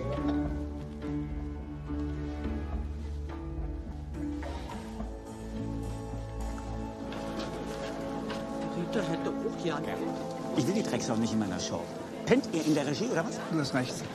Das verzeih ich dir nie. Michael. Halt's Maul. So, mein Freund. Schön. Ja, jetzt ist mal gut hier. Dankeschön. Nee, halt du mal jetzt das Maul, Katja, du, ja? Pass auf. Du bist nicht in der Alter, Lage. hör mal mit der Scheiße hier. Lass den Führer in Ruhe! Die Nummer, die du da abziehst, die haben wir doch schon 100-mal gesehen! Arschloch, du bist doch eine Fotze, ey. Lass das. Das ist meine Show. Den Führer schicken wir jetzt in alle Formate, alle Shows. Ich möchte, dass Sie sich drum kümmern. Frühstücksfernsehen, Promi-Dinner, was auch immer wir auffahren können. Das wird unser Topseller. Okay. Das wird großartig. So, vielen herzlichen Dank. Kommen Sie gut nach Hause? Meine Damen und Herren, wir freuen uns auf unseren heutigen Gast. Ja, ist es die falsche Formulierung, wenn man sagt, er hat Deutschland im Sturm erobert? Aber es ist so, ja. Wir begrüßen ihn, Adolf Hitler. Sagen Sie, Sie wollten Maler werden, das hat nicht geklappt. Was glauben Sie, war das mangelndes Talent oder woran lag's? Nein, es war die Vorsehung. Die wollte, dass so ein Mensch wie ich Politiker wird. Das ist ja wie bei einem provokanten Rapper, ne? Also man kann sich auf eine Kiste stellen und rumschreien, aber wenn dann alle gucken, was kommt dann? Es geht ja nicht um Provokation. Sehen Sie, es geht um das Wohl des deutschen Volkes. Und ein Führer, der ist nichts ohne sein Volk. Das ist wie wenn Sie Mozart irgendwo hinsetzen und Sie geben ihm dann aber kein Klavier. Dann kann er vielleicht noch Geige spielen mit seiner Schwester, aber was ist, wenn man ihm die Geige auch wegnimmt? Was machen wir dann? Was ist Ihr Klavier? Das Volk. Ich spiele auf dem Volk Klavier. Auch die schwarzen Tasten, oder? Auch die schwarzen Tasten, wenn man sie drücken muss. Aber die Frage muss ja erlaubt sein, was sind die Zukunftspläne? Deutschland wieder nach oben zu bringen und das Überleben des deutschen Volkes zu sichern. Soll ich mich gleich verpissen? Auch für Sie haben wir noch richtige Aufgaben. Oh, das glaube ich. Zum Beispiel bei der Autobahn. Die brauchen immer Leute. Die brauchen an der immer Mautstation. Leute. Auch im Autobahnbau. Ja. Sie müssen Hitler bleiben. Ja, natürlich, sonst komme ich ja zu nichts. Ja. Das heißt, es gibt keine Momente, wo Sie Hitler frei haben. Nein, das habe ich nie. Aber es gibt ja auch keine Momente, wo Sie Thaddäus frei haben. Das Schicksal hat Sie dazu ausgerufen. Und das Schicksal hat Sie ausgerufen? Sie sind eine kleine Schraube im großen Getriebe der Zeit. Sie hingegen? Ich bin das große Steuerrad, wo Sie die kleine Schraube sind.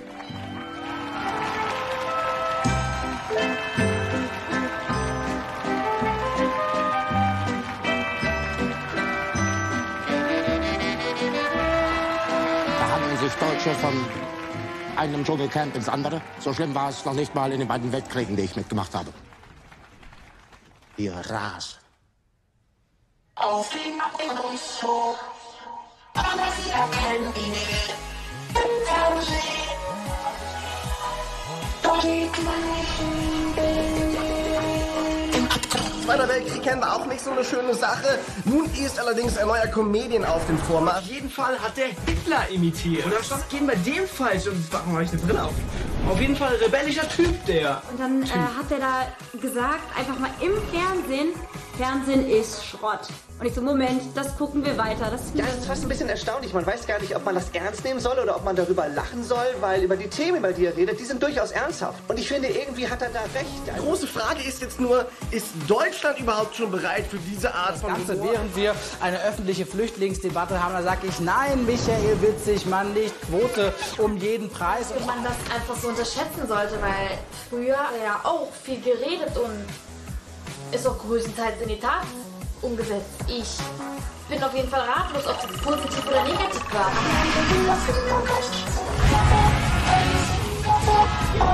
Den perfekten Look des Fashionführers. Ein bisschen traurig ist, dass das, was er sagt, gar nicht so falsch ist. Kinderarmut, Altersarmut, Arbeitslosigkeit. Wird der Mann jetzt Bundeskanzler oder YouTube-Star? Zu beidem scheint er ja das Zeug zu haben. Will ich wirklich Kinder in diese Welt setzen? Also ich fand den super, ich werde den auf jeden Fall weiterverfolgen. Schaut ihn euch mal an, checkt ihn mal aus.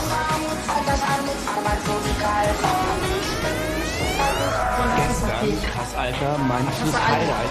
Ich hasse alles. Einzige, was ich nicht hasse, ist Hitler.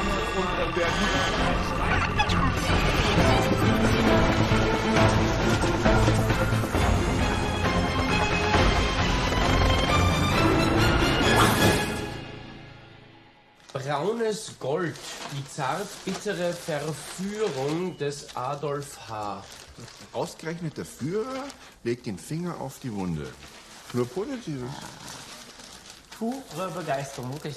Überall, pure Begeisterung. Und der hier ist böse. Hör auf mit der Scheiße, du verfluchtes Judenschwein.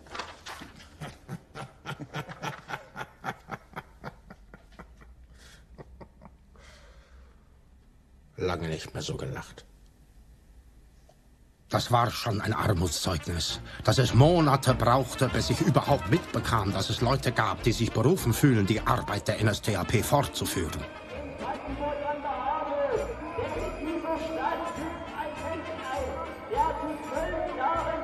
Die NPD, wenn man genau dahinter guckt, hinter diesen Kulissen ist NPD nur gegen die Todesstrafe, also nur für die Todesstrafe für Kinderschänder und alles, für die Gerechtigkeit. So, wenn man das so nehmen will, wir kämpfen ja nur für unser Recht. Ein bisschen mehr Demokratie wäre angebracht, ja. So, dass man halt so mal ein klares Machtwort spricht und dann halt man sagt, ja, so wird's gemacht, Punkt aus, fertig, keine Diskussion. Da haben Sie vollkommen recht und das ist genau meine Art von Demokratie. Das ist absolut mein Demokratieverständnis. Wie sehen Sie da Deutschland im Allgemeinen? Was wollen Sie in Deutschland im Allgemeinen verändern? Okay, ein Riesenthema ist bei uns Länderfinanzausgleich. Dann, wir wollen aber verallgemeinern, zum Beispiel die Bildungspolitik ist ein großes Ziel, dass da der Bund mehr Verantwortung bekommt. Und schlussendlich gehen wir auch eben... Okay, ihm gefällt es wohl nicht so. Diese Holzhammer-Methode nach dem Motto, wir wären im rechten Spektrum. Das ist natürlich blöd. Sie kochen jetzt schon ein Jahr für den Nationalsozialismus. Genau, sozusagen. Bloß für Deutschland. Wir sind in erster Linie Deutsche und in zweiter Linie Sozialisten.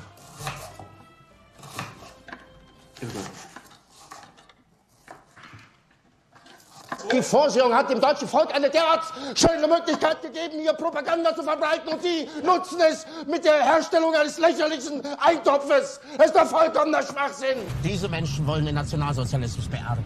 Die sind nichts und nochmal nichts. Die wollen das Vierte Reich aufbauen, die können doch nicht einmal ein Ikea-Regal aufbauen. Die politische Situation ist gut, so perfide das zu sagen klingt. Natürlich kann man sich nicht freuen, wenn jede Woche allein in München zwischen 200 und 400 Asylbewerber anlanden. Ich bin da ganz Ihrer Meinung. Wenn die Situation schlecht ist, dann ist das umso besser für Leute wie uns. Dann ist es politisch günstig. Sehen Sie, Männer wie Sie brauche ich. Und die würde ich auch gerne in den nächsten Krieg schicken. Und zwar ganz vorne weg. Würden Sie dann alles tun, was ich Ihnen befehle? Schalten es mir ab.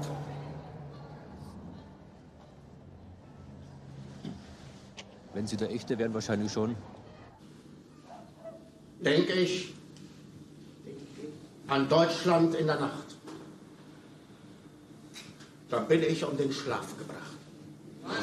Keine Sorge, ich bin ja immer reden gerade hier. Wie viele Leute bringen Sie zusammen? Über 500. Über 500 Leute? 2000? Ja. Laufen vorne weg und prügeln unsere Meinung in die Köpfe der Intellektuellen. Das ist kein Problem. Aber die wollen nur, wenn es noch was bringt. Richtig. Natürlich, die Inhalte braucht man immer. Die meisten würden sehr offen sterben. Ja, natürlich. Wer würde auch für mein Land sterben? Sehen Sie? Genau das brauche ich. Und schon mit dabei. Genauso Männer wie Sie brauche ich. Sofort dabei. Seien Sie stark. No. Ja, Schnappi, sei stark. Hart wie Kruppstahl, flink wie Windhunde und zäh wie Leder. Für Deutschland. Für Deutschland. Und für die Sache. Also, ja, tschüss, ihr Nigger. Was für Lea? Ihr Nigger! So sagt man das heute. Wir sind hier in Lea.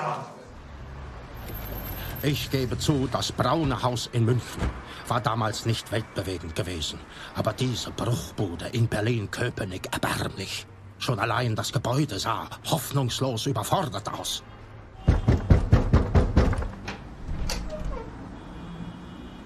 Was ist das? Das ist unser Klingelschild. Ein derart kleines Klingelschild. Das ist Feigheit vor dem Feind. Gehen Sie mir aus dem Weg! Können Sie nicht mal stehen bleiben, bitte? Das ist unser Büro, hallo. Können Sie nicht... Oh.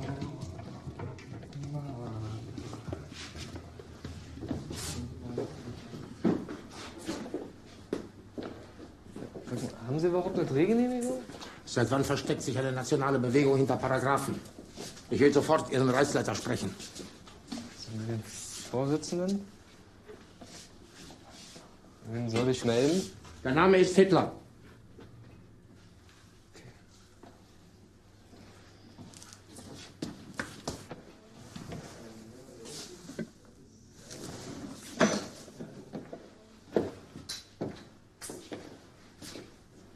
Sehen Sie, in Anführungszeichen. So als solle man gar kein Gas geben. Ist das für ProSieben oder so? Das hier ist für Deutschland.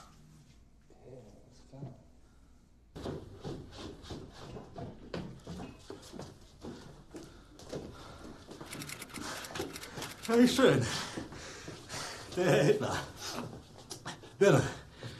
Ulf Birne, Bundesvorsitzender der Nationaldemokratischen Partei. Bitte, wir haben zu reden. Großes Vergnügen. Sie vertreten hier also die nationale Sache. Nun, Sie haben sich ja länger nicht blicken lassen. Ich teile mir meine Zeit eben ein. Die Frage ist aber, was haben Sie denn einstweilen getan? Unsere Kameraden. Mit Kameraden hat man den Schützengraben geteilt. Hier ist aber, bis auf meine Ausnahme, keiner, auf den das zutrifft. Gut. Wir Nationaldemokraten. Nationaldemokraten. Nationaldemokratie! Was soll das denn sein? Nationalsozialistischer Politik erfordert einen Demokratiebegriff, der sich doch nicht zur Namensgebung eignet. Wie dumm kann man denn eigentlich sein? Haben Sie mein Buch gelesen? Nun, das ist in Deutschland ja nicht gerade leicht erhältlich. Was wird das jetzt? Eine Entschuldigung dafür, dass Sie es gelesen haben? Oder dass Sie es nicht gelesen haben? Oder dass Sie es nicht ganz verstanden haben? Also das wird jetzt, zumindest können wir mal die Kamera ausschalten. Nein! Sie haben schon genug Zeit vertrödelt.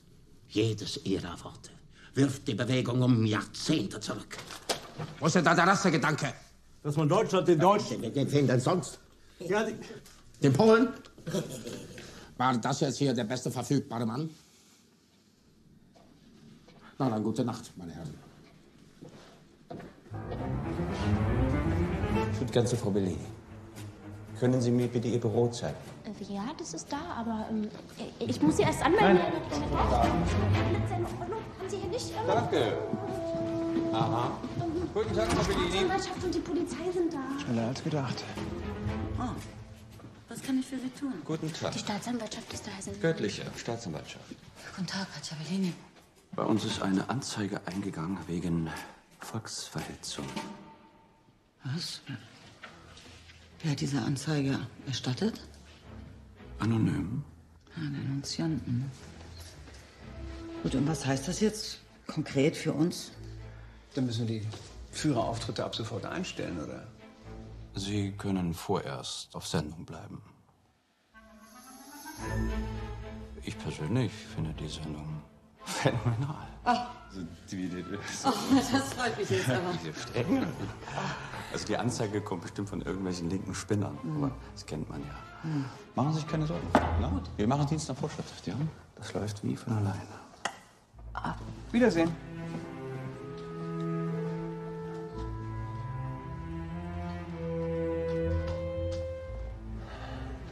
Herr Sensenbrink, was ist denn jetzt mit dem Hund? Hund? Ja, ich muss doch die Rechnung für den toten Hund überweisen. Was denn für ein Hund? Der Hund, der bei den Dreharbeiten von dem Herrn Hitler und Sawatzki verunglückt ist. Unter was beruhigt das denn? Ist das eine Abschreibung? Oder Unterschwund? Ich kümmere mich darum. Das ist ja nett. Herr Hitler. Was ist los? Ja, fragst du mich, was los ist? Eine Riesenscheiße, oder? Eine riesen Hitler-Nazi-Scheiße, das ist los. Alle schreien, Hurra! Das ist los. Und außerdem finde ich, ist das Letzte, das Dreckigste, das Menschenverachtendste. Du bist ja völlig betrunken. Du bist nüchtern. Du schaust dir das alles mit einem klaren Verstand an. Und noch was, Folgendes, weißt du eigentlich, wie viele Leute dem zujubeln? Nicht, weil sie glauben, der ist lustig oder ironisch oder irgendwas. Die finden das cool, was der sagt. Die finden, der Typ hat recht. So, und jetzt frage ich dich, Frau Katja Bellini, ist dir das recht? Oder ist es einfach scheißegal? Und was ist mit den ganzen positiven Reaktionen aus der Presse? Das kann ich nicht sagen, was damit ist. Das sind Vollkoffer, die das schreiben. Die haben einfach nur Angst, dass sie in der Doppelbödigkeit nicht checken. Aber es gibt keinen doppelten Boden bei Herrn Hitler. Da ist alles ganz einfach. Es ist einfach ein Arschloch. Und drüber ist ein riesiger brauner Haufen Scheiße. Und du sitzt auf diesem riesigen braunen Haufen Scheiße drauf, weil du bist die scheiße Haufen Chefin. Okay? Jetzt Aber reicht's du, wirklich. nein, du bist nicht feig oder so. Bist du nicht? Du bist auch nicht deppert, wie viele andere da. Du bist einfach karrieregeil. Vorsicht. Ulla ist halt wieder. Okay. Tschüss, Frau Goebbels.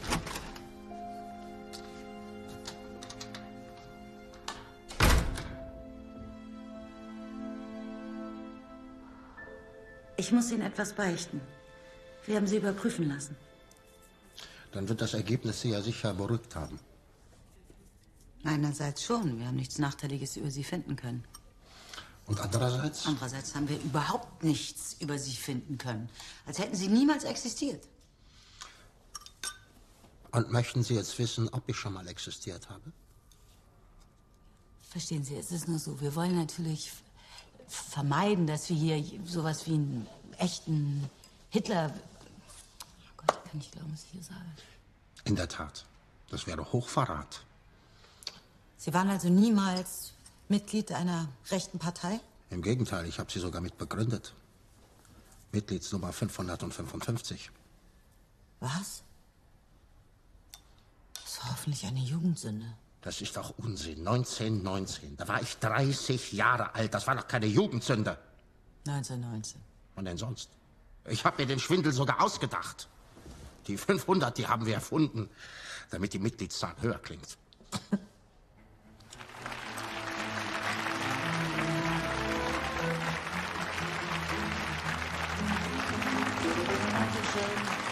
Vielen Dank für den freundlichen Empfang. Dankeschön. Schön, dass Sie da sind. Schön, dass Sie da sind. Wie möchten Sie heute Abend von mir angesprochen werden? Herr Hitler würde mir genügen. Sie können auch meinen Führer sagen, aber nur wenn Sie wollen. Sie sind ein Komiker, nicht? Ich werde von anderen Menschen so gesehen. Fühlen Sie sich wohl in der Rolle? Ich fühle mich in jeder Rolle wohl. Ich will die Menschen erreichen. Und man kann niemanden erreichen, der einem nicht zuhört. Insofern bin ich auch bereit, den Hanswurst zu geben. Ich frage mich gerade, was Sie für ein Mensch sind. Viele Zeitungen schreiben, dass Sie irre sind. Was sagen Sie dazu? Sehe ich irre aus? Mit Verlaub, ein wenig ja. Ihre Augen machen mir Angst. Ich kann nicht anders, als ich tue. Und tue nicht anders, als ich kann. Finden Sie das komisch? Komisch sind die Zustände, in denen wir leben. Ich bezweifle es, ob das, was Sie tun, in irgendeiner Form gerechtfertigt ist. Schauen Sie mal, was wir gefunden haben. Unter den Clips, die Sie gedreht haben, war auch dieser hier. Was, den Clip? Schauen Sie sich das bitte an. Wenn ich Hunde verkaufe, dann an Leute, denen ich vertraue, verstehen Sie? Das dürfen Sie nicht. Sie haben das. Was ist das denn?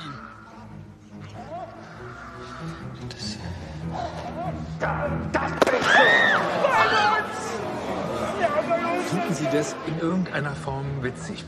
Möchten Sie, dass Menschen über so etwas lachen? Das war ein Unfall. Was? Das war in Wirklichkeit gar nicht so schlimm. Doch, es war schlimm, aber ich weiß nicht, wie die an das Material gekommen sind. Das frage ich Sie. Ist das Ihre Art von Humor? Sagen Sie mir vielleicht, warum Sie diesen Clip gemacht haben. Ich habe diesen Hund erschossen, weil der Hund es nicht anders wollte. Verstehen Sie? Dieser Hund, er hat mich gebissen in meinen Finger. Und da habe ich ihm dann genau das gegeben, was ich ohne ihn machen würde.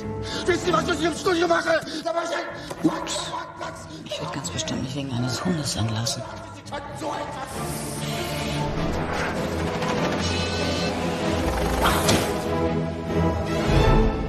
Ganz ehrlich, mir tut das in der Seele weh. Sie haben sich so bemüht. Spar Ihnen ein falsches Mitleid. Ich denke, Herr Sörensen bringt meint es ernst. Beim Fernsehen ist alles möglich. Es gibt wenig, was der Zuschauer einem nicht verzeiht. Aber einen kleinen Hund töten, na, das verzeiht die deutsche Seele nicht. Meine Frau und ich, uns ist schlecht geworden, als wir das gesehen haben. Ich wünsche dir alles Gute. Jetzt bist du am Steuer. Enttäusch mich nicht. Auf keinen Fall. Hallo, Mama. Der Sender hat uns das Hotel gestrichen. Wir müssen für ein paar Tage hier schlafen. Bitte.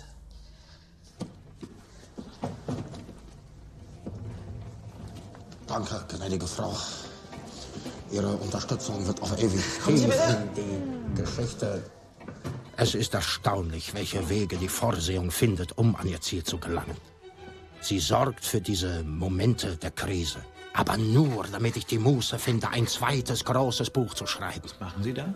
Ich schreibe ein neues Buch. Und? Das ist vollkommen irre.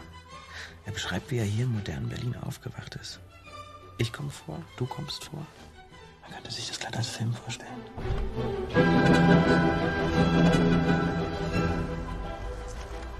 Eine Bedingung habe ich. Den Film zu dem Buch, den möchte ich machen. Gut. Der Erfolg ließ nicht lange auf sich warten.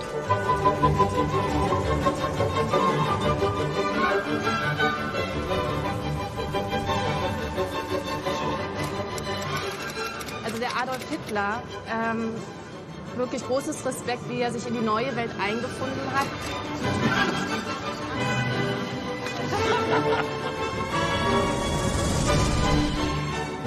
Ich bringe ja niemanden um, wenn es nicht unbedingt notwendig ist. Ich kann nur sagen, fürchtet euch nicht. Ich bin ein ganz lieber Mensch. Der Facebook-Aufruf für meine neue Leibgarde schien erfolgversprechend. Aber das Grundmaterial ließ sehr zu wünschen übrig.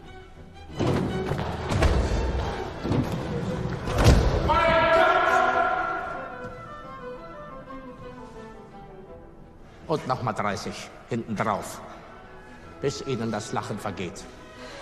Amüsieren Sie sich. Hm? Na los, amüsieren Sie sich. Haben Sie Spaß? Sieht gar nicht mehr so lustig aus.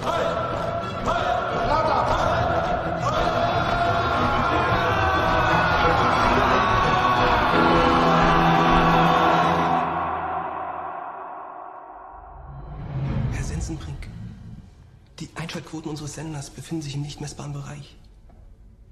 Die Werbeeinnahmen tendieren gegen Null. Die Liquidität unseres Senders... Ja, aber das kommt mit der Witzigmann-Show schon alles wieder in Ordnung. Wir senden Krass Alter ab sofort 5-mal die Woche. Herr Sensenbrink. Witzigmann. Witzigmann wird zu Sat.1 wechseln. Die Sendung Krass Alter gibt's nicht mehr.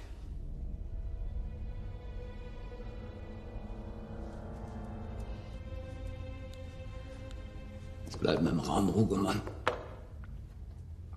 Lumlich. Mancello. Und Nils.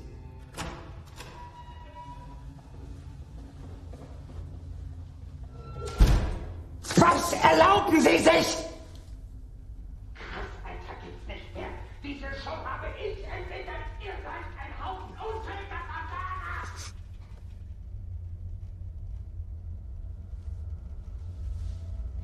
Wie soll ich denn so einen Sender führen? Wenn ihr mich alles sabotiert!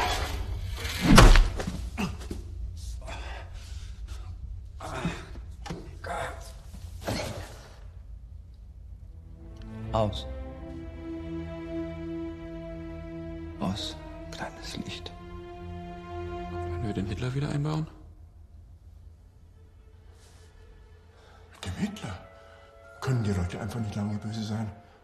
Und selbst die ihn hassen, kaufen sich sein neues Buch. Einfach um zu lesen, was er jetzt wieder Krasses macht. Das kann man nicht machen, das ist unhaltbar. Das Buch verkauft sich wie geschnittenes Brot. Die arbeiten schon an der Verfilmung. Müssen wir uns beteiligen?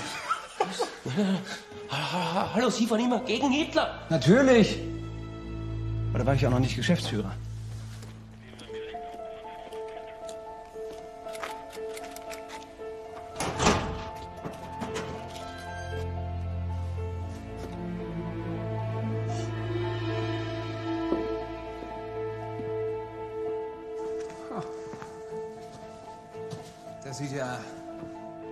Das sieht ja alles toll aus. Das ist aber wirklich ganz großes Kino, was? Wer sind Sie denn? Sabatzky. Aus!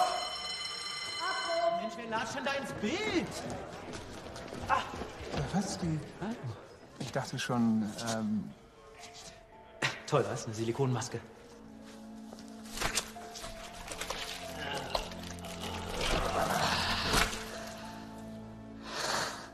Ist das der echte Sensenbrink? Das ist er. Ich wollte einfach mal gucken, wie es so läuft. Ich habe ja immer an Sie geglaubt. Ja, es könnte nicht besser laufen. Wollen Sie eins? Schauen Sie mal, das ist ganz raffiniert hier mit dem Bart als Titel, oder? Genial. Und der Clou, es kostet genau 1933.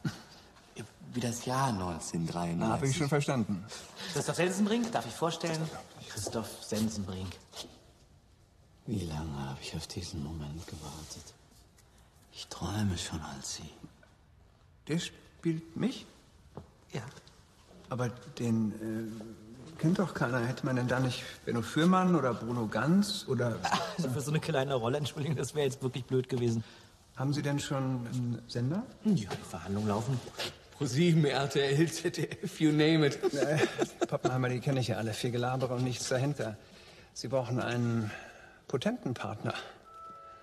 Wir stocken Ihr Budget um 1 Million auf und im Gegenzug strahlen wir den Film aus. Win-win.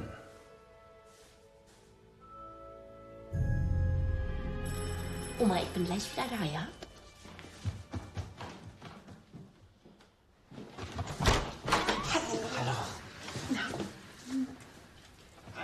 Tag, Fräulein Krümmer. So, dann haben wir das doch endlich geschafft. Ich bin ja mit Ihnen, ist doch alles gut. Herr Hitler, wollen Sie ablegen? Ja, bitte. Ich bin nicht zu nichts gekommen heute. Alles gut, alles gut. Dankeschön. Hallo, Frau Krümmer. Verzeihen Sie, dass wir Sie hier so einfach überfallen. Das kann ich sehen. Meine Verehrung. Ihre Enkeltochter ist ein ganz wundervoller Mensch. Das ist Hitler. Oma, warum tut er denn nichts? Frau Krömer, das ist doch nicht der echte. Oh Gott, Sie denkt wirklich, der ist es. Denk an deine Familie. So viele Menschen. Alle tot. Tut was. In mir steigen auch wieder die Wut und der Zorn über jene Tage auf. Glauben Sie mir, ich werde dafür sorgen, dass nie wieder ein englischer Bomber in die Nähe... Wer redet denn vom Bombenkrieg? Von denen ist niemand im Bombenkrieg gestorben. Sie haben alle vergast. Oma, das ist lustig, das ist Satire. Sieht aus wie früher. Er sagt die gleichen Sachen wie früher. Damals haben die Leute am Anfang auch gelacht.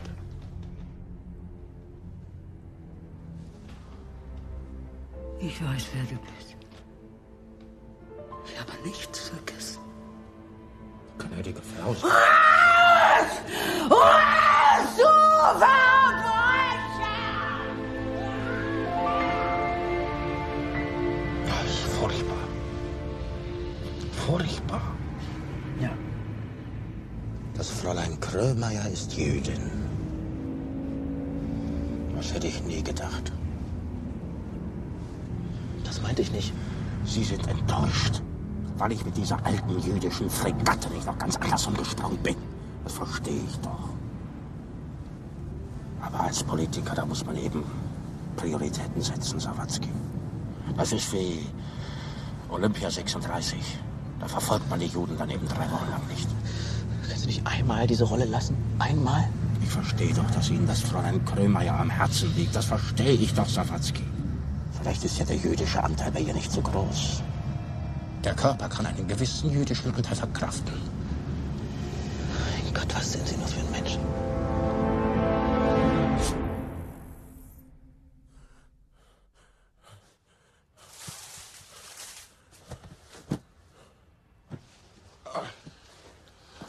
So, und jetzt müssten von da die 3 Kickbuben kommen. Ja, schon klar, aber vorher, das interessiert mich, wie Sie dahin gekommen sind.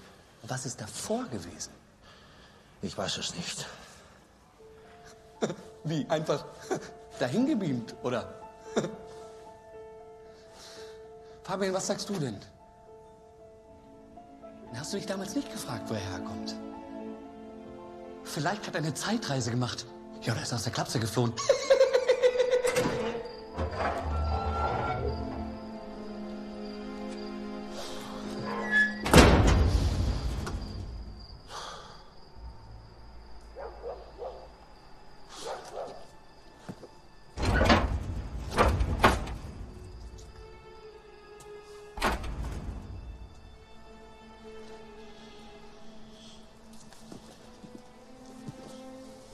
Lassen Sie mich durch. Nee. Machen Sie den Weg frei. Erkennen Sie mich nicht. Wieso? Wegen dem Bärtchen? Du fällst Deutschland in den Rücken. Sowas tut nur ein Schwein. Ein menschenunwürdiges. Schwein!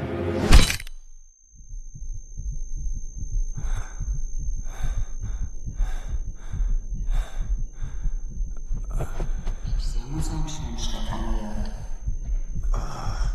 Frau Bellini. Was ist das? Alles für Sie. Hier. Boris Becker hat Ihnen geschrieben. Und alle wünschen Ihnen gute Besserung. Warum? Warum? Sie wurden von Neonazis zusammengeschlagen. Das macht Sie zu einem Vorkämpfer der Demokratie, Sigmar Gabriel. Sie sind jetzt ein Held. Alles in Ordnung? Musste doch so lachen.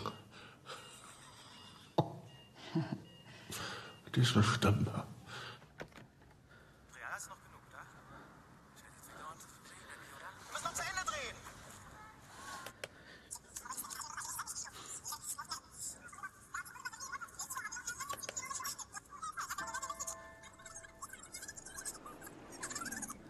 Der liegt da einfach.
Wo ist er?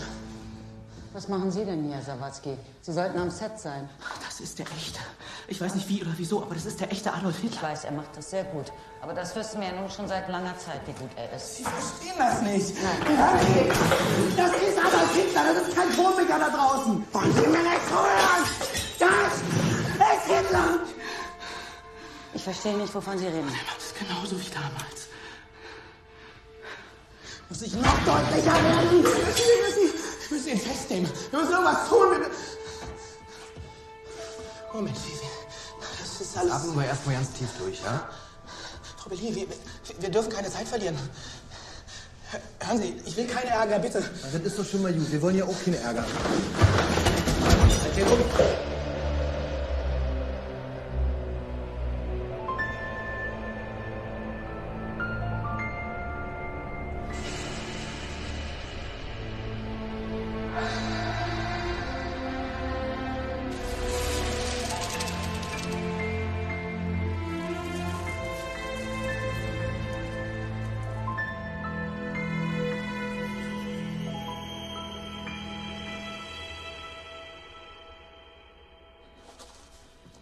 Das haben Sie alles sehr gut gemacht. Sehr gut gemacht. Alle anständige Deutsche.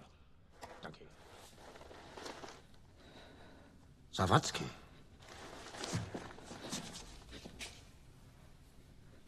Ich habe mich schon gefragt, wann Sie endlich auftauchen. Sie sind es. Sie sind er. Habe ich denn je etwas anderes behauptet? Mein Schicksal ist es wohl, dass ich mich gerade von den mir liebsten und engsten Mitstreitern trennen muss. Ja, die Geschichte wiederholt sich. Sie versuchen wieder, die Menschen mit ihrer Propaganda reinzulegen. Ach, Sawatzki. Sie verstehen es nicht. 1933 wurde kein Volk von irgendwelcher Propaganda reingelegt. Es wurde ein Führer gewählt, der in aller Klarheit seine Pläne offengelegt hat. Die Deutschen haben mich gewählt.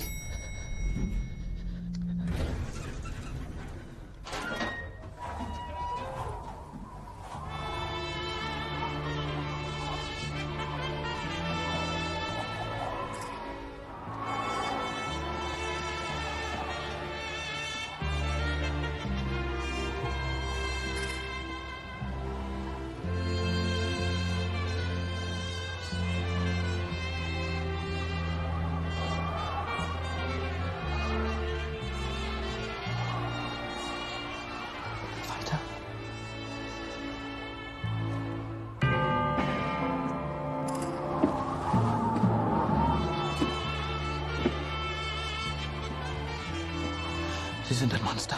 Bin ich das?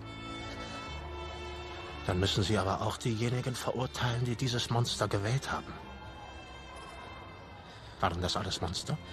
Das waren ganz gewöhnliche Menschen, die entschieden haben, einen außergewöhnlichen Menschen zu wählen und ihm das Schicksal ihres Landes anzuvertrauen. Was wollen Sie denn machen, Sawatzki? Wollen Sie Wahlen verbieten? Nein. Aber ich werde Sie aufhalten. Haben Sie sich nie gefragt, warum die Leute mir folgen? Weil sie im Kern genauso sind wie ich.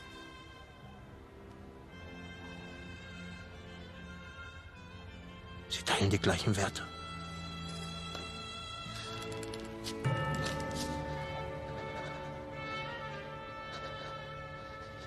Und deswegen werden sie auch nicht schießen.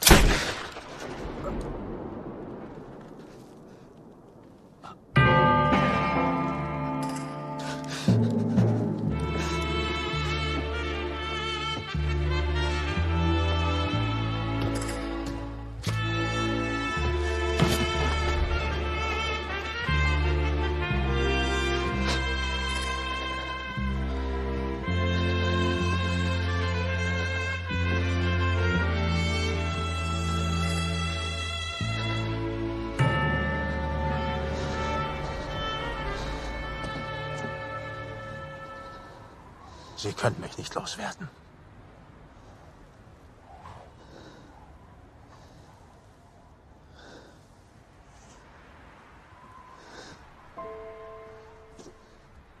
Ich bin ein Teil von Ihnen.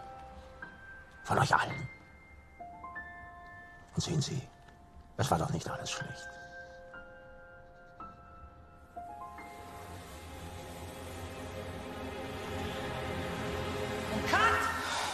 Danke! Dankeschön!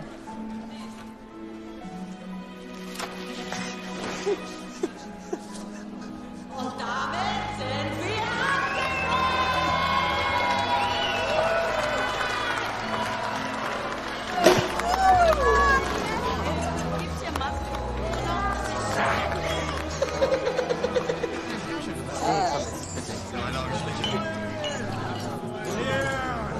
Ruhe! Der Chef will was sagen!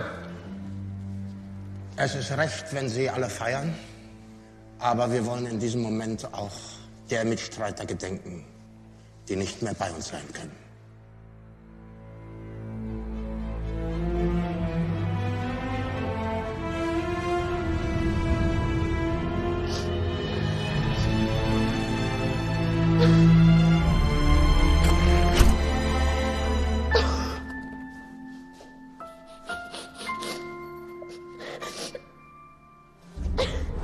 Eine Komödie mit Hitler.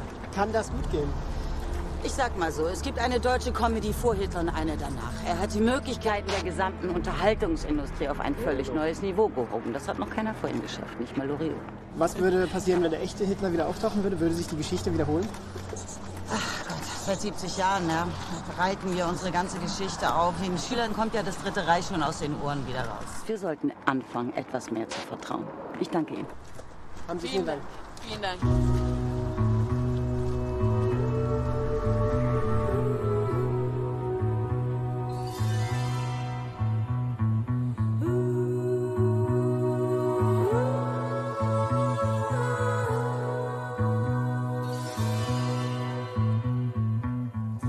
Er ist wieder da, wieder hier.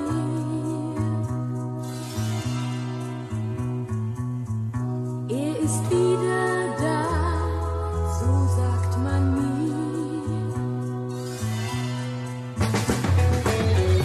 Dass er noch nicht bei mir war, kann ich nicht verstehen. Und ich frage mich, was ist nur geschehen? Er ist wieder da, doch nicht bei mir.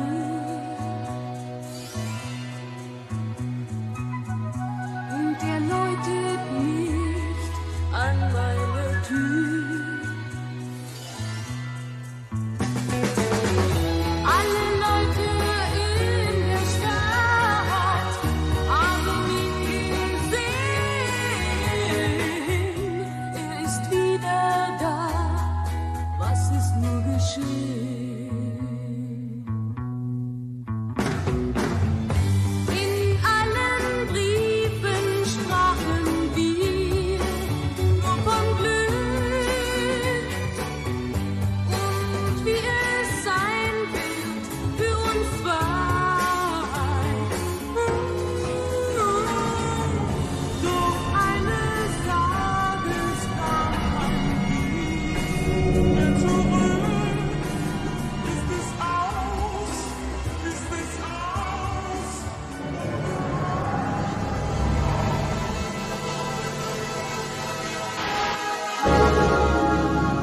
Ich bin ja nicht gegen Ausländer. Ich habe nichts gegen Türken, ich habe nichts gegen Syrier. Ich habe ein Problem. Alles hat einen tieferen Sinn. Alles in allem ist die Lage für mich hervorragend. In Deutschland, in Europa, in der Welt. Die österreichische Regierung ist eine reine Marionettenregierung. Wenn Menschen nach Schweden kommen, dann sollten sie sich an unseren Lebensstil anpassen. Ausschreitungen vor einem Asylwerk brennt eine dort geplante Unterkunft nieder.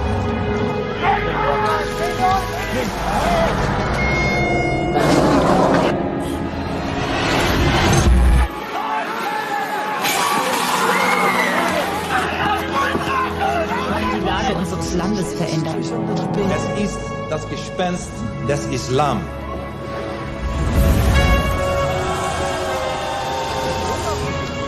Ich sage, kommt ihr aus Tunesien, aus Marokko, von hier? Deutsche Rollentelephon! Damit kann man arbeiten.